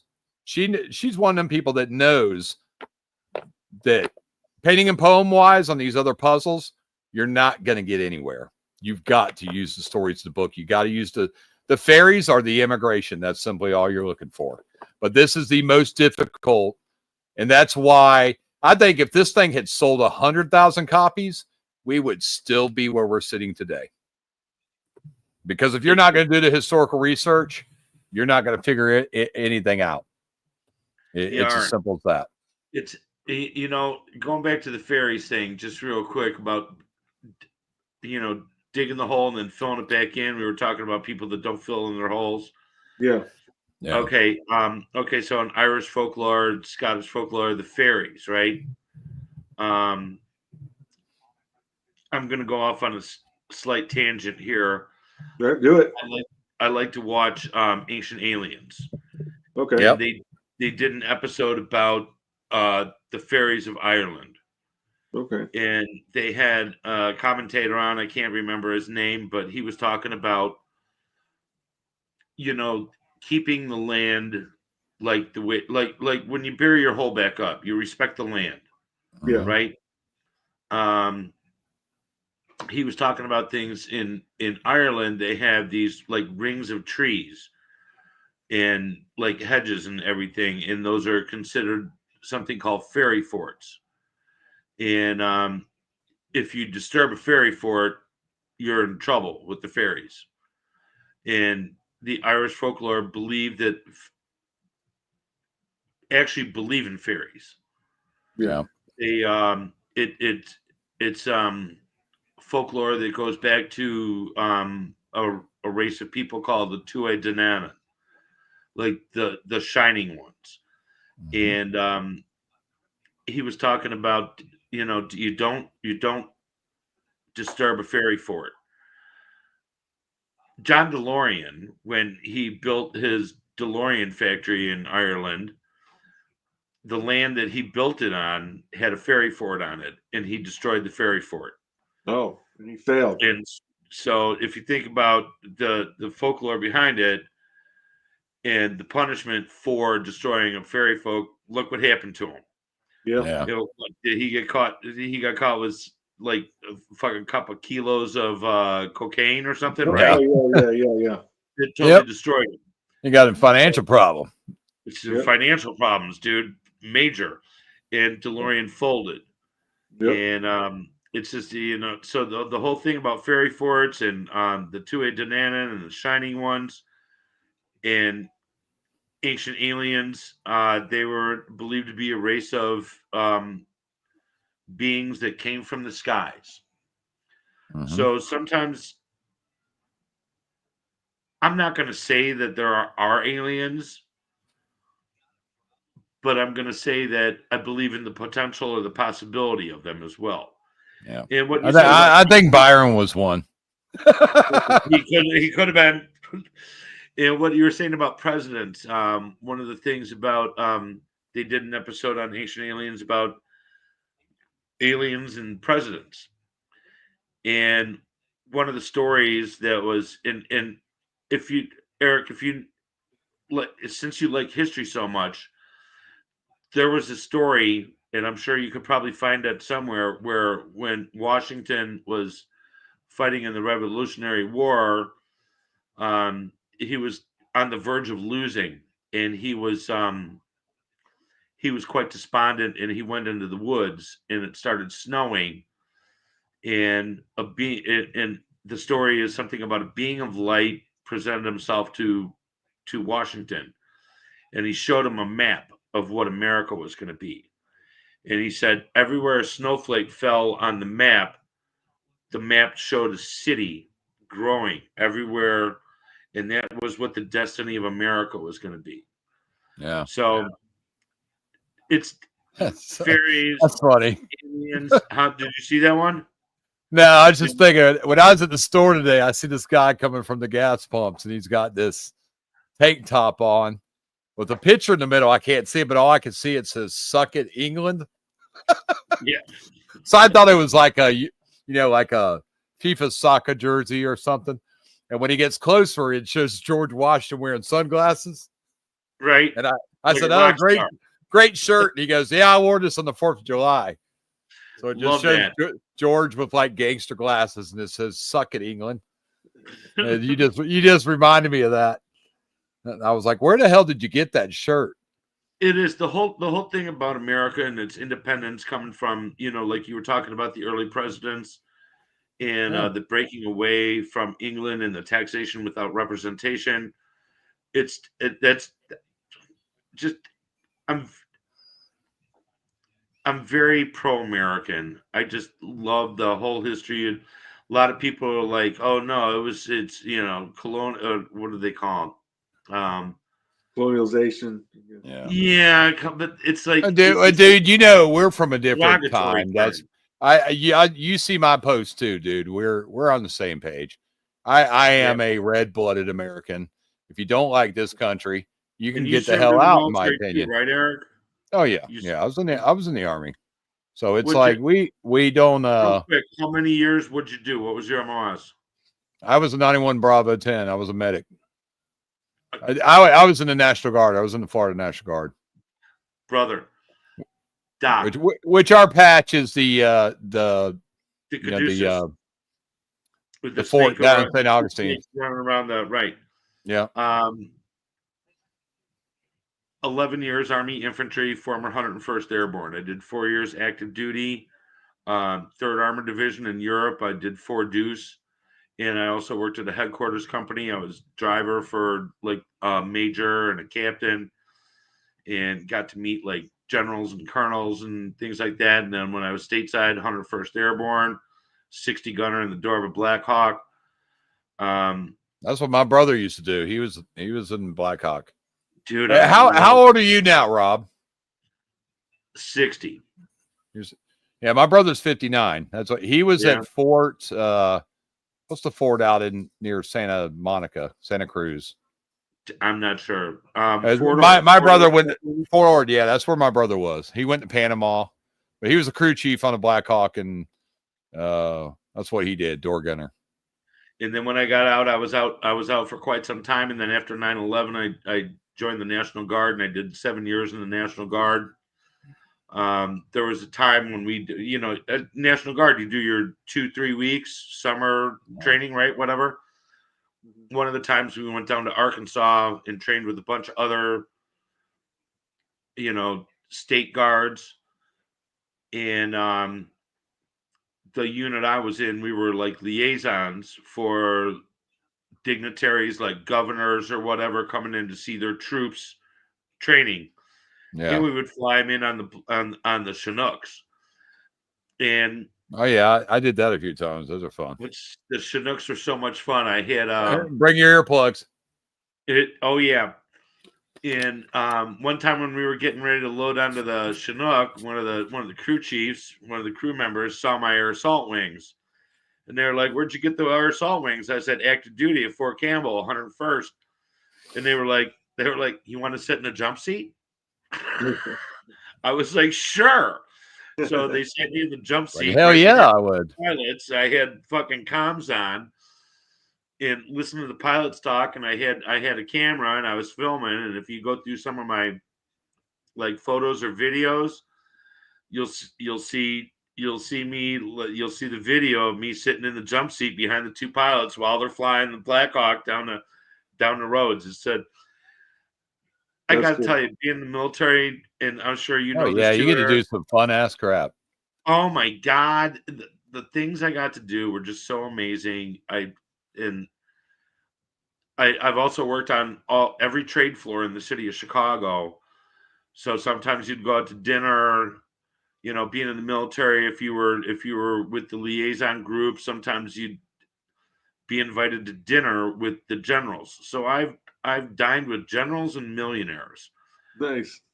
So I got to say, I'm quite thankful for the life that the military showed me as well. Yeah. It's taught me quite a few things about generals are nice as hell. Oh, they are. We went to Panama one year for drill, I think in 96, and God, I can't remember his name. I think it was Harrison. He was commanding officer of the Florida National Guard. We were out on tarmac getting ready to get on a plane. We're going to fly out to Lake City and take a C-130 to Panama. And I was standing there talking to the general, and like all these officers got pissed at me. Like, you know who that is? You know who that is you're standing there talking to? And I was like, oh yeah, it's the general. Yeah, it's the general. He don't want all that standing attention shit. He's in plain clothes. He'd walk out there and go, "Hey boys, I'm proud of you. Y'all be safe. Y'all be safe." But they all knew who he was. I said, I know him. I said, I've known him for a long time. I said, we always talk like that.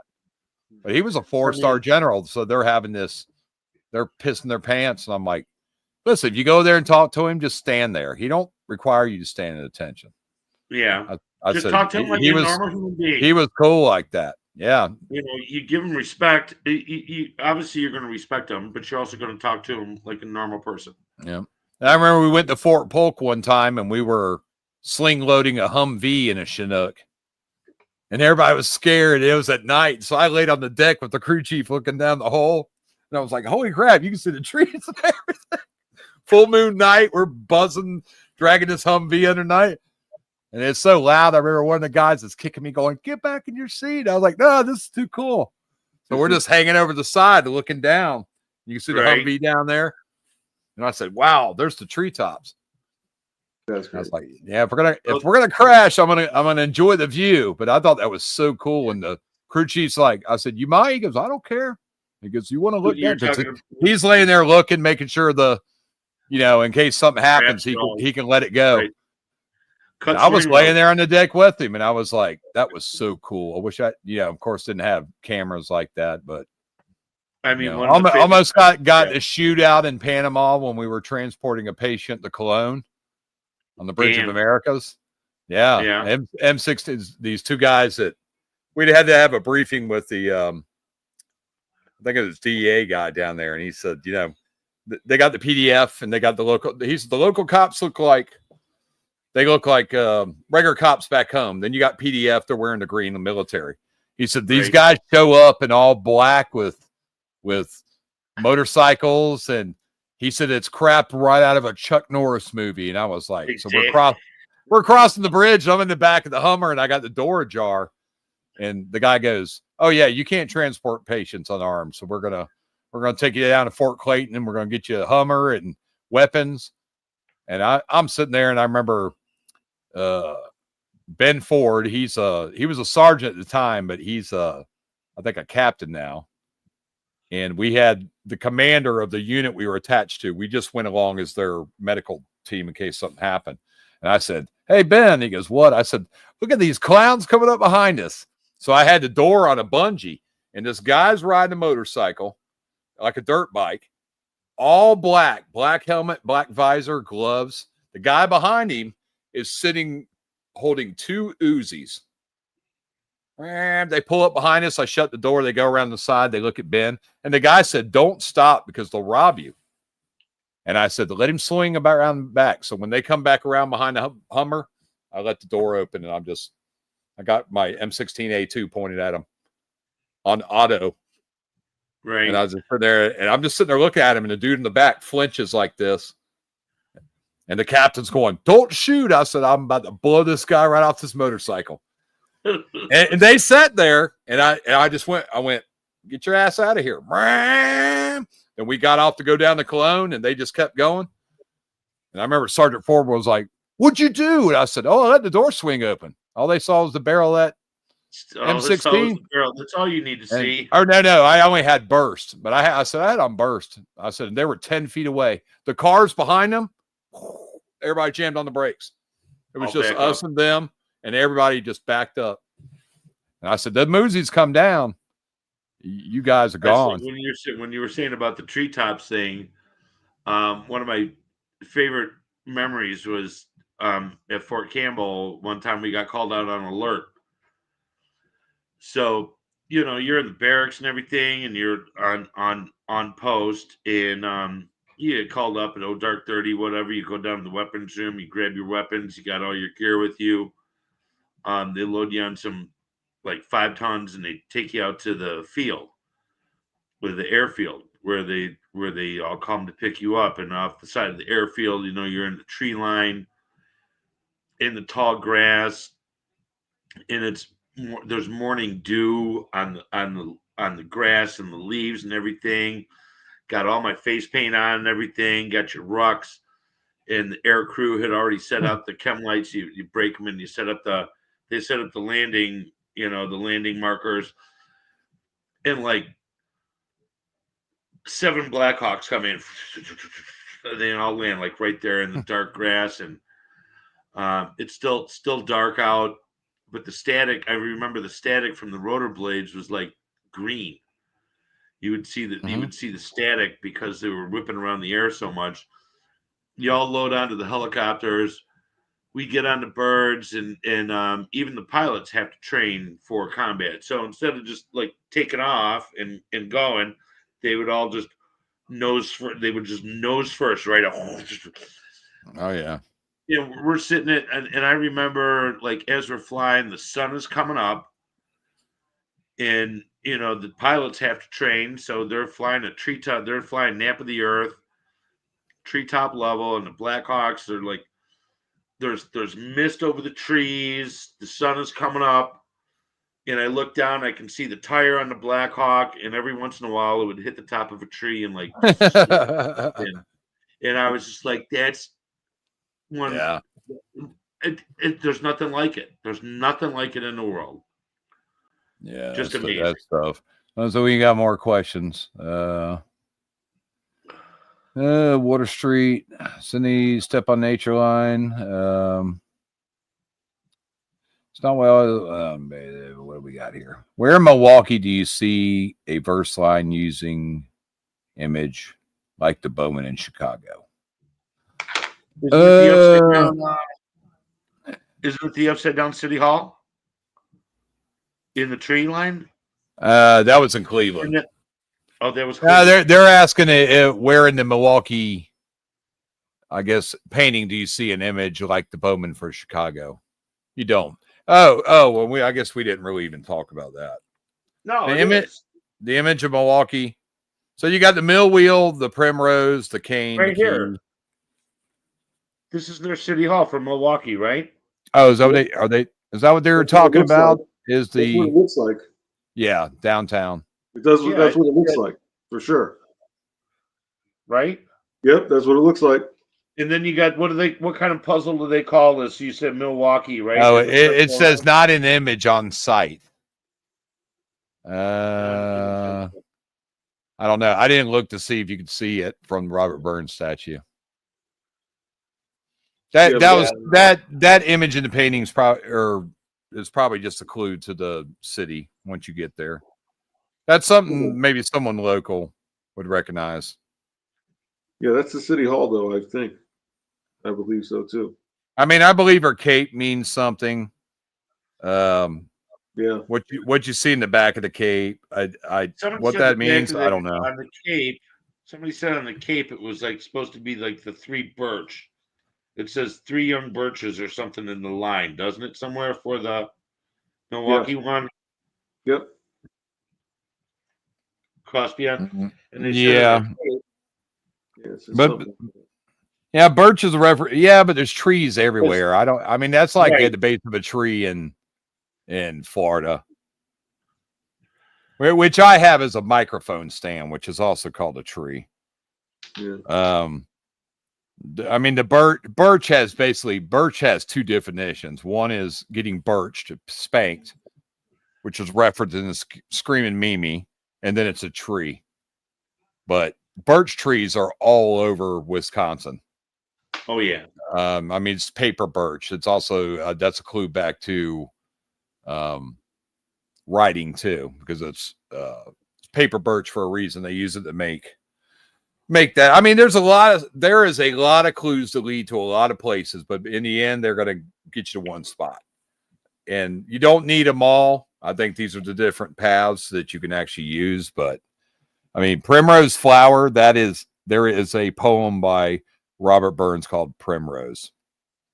The wheel is a wheel. It's a concrete wheel. It's a mill wheel, but this is like a Flintstone wheel. This is the beginning of the wheel, and everything developed from that.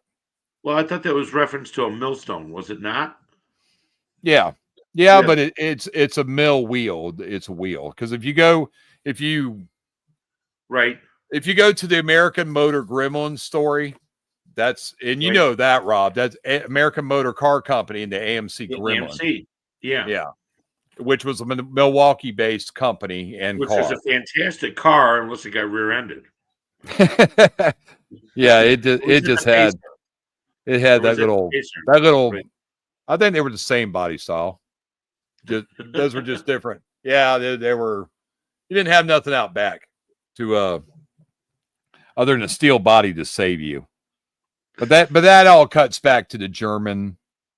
You have the tire, Michelin tire, French. Right. You said of course the tire was on the car, invention of Carl Benz, the German. And Operation Red Ball, which was a World War II military transportation operation where every car manufacturer in America built trucks for the war. Oh yeah. Deuces, all that stuff. They were built. All the manufacturers stopped building their cars and start building for the war machine. So, and we also have the God, I cannot believe who was the general in the Pacific? That's got a Wisconsin. MacArthur. He's also got a Wisconsin connection. Because a lot of that, you get a lot of World War II in the secret. It's connected to a whole bunch of the stories. But you got two theaters. So you got the German, Italian, Russian of the European front. And then you have the Asian, the Japanese. And Chinese were also involved in that because of stuff the Japanese was doing to China. They invaded a lot of the islands there that belonged to China. They weren't just they were trying to conquer that half of the world, and Hitler wanted this other half of the world. Yeah. So you got two theaters, and then we show Patton, and Ike. They were basically the war in Europe. And then MacArthur out in the Pacific. Pearl Harbor, all that. There's a million connections. And big connection to New York City. But that's, the breakdown of the 200, the use of the illusion technique, that's the secret book is describing a lot of stuff. Like if they used Rob, they'd say like trading and stuff. They wouldn't say Rob. They wouldn't use your name. They wouldn't use your city. Trader or something, right? Yeah. If you were somebody of massive historical importance like George Washington, I've always told people it's Byron's using that information. Like if you walked up to 100 people and said, "Tell me something about George Washington," they'll start repeating the same historical thing. Oh, he's a president, general of the Revolutionary War. Oh, he's on the dollar bill. Oh, he was an inventor. Right. This is kind of like how he uses. Wasn't he also a beer brewer? Yeah. He was an inventor, and then you go into Charleston. It mentions the rotten teeth and all that stuff, and chopping down a cherry tree. That's a great illusion right there. You say, who chopped down a cherry tree? George Washington did that. That's in his history. That's a link you leave to George Washington without saying his name. And this is the biggest part of the secret book. For Grant in Chicago, they allude to his drinking and all the side effects that go with that. And that's where, in that puzzle, it's funny because he uses flatulence in English and flatulence, I think, in Latin. He used the same word twice, but it connects two stories. But when you look in there, they're both about Grant. And even connections to Abraham Lincoln. Abraham Lincoln said one time, "Oh, that was a great battle." And he was referring to Grant commanding it. You figure out what the hell that man drinks because I want to buy him a drink. Right. You even have to figure out that's Old Crow. That's what he drank. And it was a off-brand of Jameson. So he even drank Scottish rot gut. And the stories of, you find out that Grant, S is not his real middle name. That was a typo. His name is Ulysses Grant. Well, there is no S. His first name is actually Jewish. It's Hiram Grant. Yep, that's right. Yep. And how many times in high school? That's what I remember teachers referring to him as a Ulysses S. Grant. Right. And it's like, don't believe everything you see on Google. And I go on Google now and I send them that little message and they're like, I was like, this is wrong. Like, this is wrong. They're like, what's the truth? And so I tell them and I go, this is where you find it. You can't handle the truth. No. People are, oh no, I had one the other day on YouTube. The guy was talking about when Mussolini was captured. So this is part of World War II. So Mussolini was not a Nazi operation, rescued him from a hotel. And I saw a show and they had an account of a German soldier. So Mussolini's in the skies. He thinks Hitler sent them to rescue him. They're going to take him out and take him wherever Hitler is.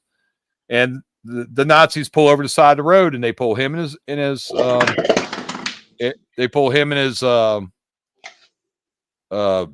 Entourage. I don't know if it's his wife or his mistress, and they just shoot him. And he goes, "What are you doing?" But the Italian partisans claimed that they stopped a convoy after he was rescued from this hotel. They take him to that square in that town, and they shoot him against a wall. Yet they captured none of the guys in the convoy. And the guy goes, "No, the Italian partisans killed him." And I said, "How did they stop the convoy of Nazis that have him and not take any of them into custody?" I said, "Because the Italian partisans wanted everybody to think that they had killed him because they were after him. But the Nazis couldn't let him live because he knew too much." So it's what this guy says was, we shot him on the side of the road. They loaded him and her back in the car. When they drove to that town, they threw their bodies out. And I even seen an account where a woman said, "We came outside and there was 2 bodies laying in the square." And then everybody, when they realized it was Mussolini, they hung him up by their feet. And the guy was just going back and forth. And I said, "Stop getting your research for YouTube off Google." I said, "You need to really look into that."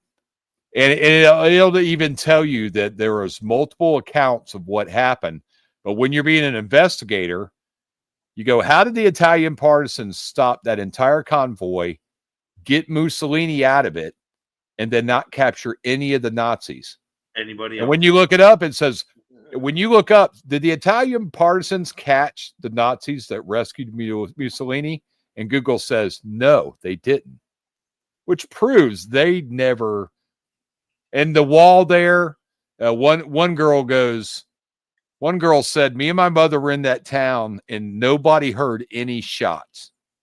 And this is where the Italian partisans claims they put him up against the wall and shot him. The guy shot him with a machine gun. And I said, and also the Italian partisans had a Time Life photographer with them that claimed he saw the partisans kill him against the wall, yet he did not take a photo of it. He only took a photo of them hanging upside down by their feet. And I said, they just made up the story. I said, and that is how any cop wouldn't buy that. So, hey, bud, you got a camera. You didn't capture that for historical purpose? No. Right. Because the Germans know they're after Mussolini. They rescue him and shoot him to shut him up so he doesn't tell the Allies anything that he knows. And he failed a lot. So. Yeah. Because Hitler made it to Argentina. Hitler didn't die in the fuel bunker. I'm sure. Oh, yeah. No, I know. I've heard stories about that. So. There was a good show on called Hunting Hitler. And they had tracked Hitler. Yeah, you saw that, how they went all the way to Venezuela. Even after the war, the CIA thought he had escaped to Venezuela. They caught the Israelis caught multiple high-level Nazis in Venezuela and pulled them out of there for it. We had them living here in America. Old guys that were running concentration camps. Wow. I emailed a guy that was with that show. I said, "Why did that show get canceled?" And he said, "We were getting too close." They want to let the history lie and say that Hitler died in the fuel bunker, but they were about to. People there going, "I saw Hitler." They had that photo where I'd taken in the 70s, Hitler sitting in a chair. I was like, that looks like Hitler to me. They were getting too close. So politics made them pull the plug. Yeah. They were going to go, hey, Hitler's buried right here, and we're about to dig him up. Be like Geraldo Rivera opening up. Al Capone's vault. Al Capone's vault, yeah.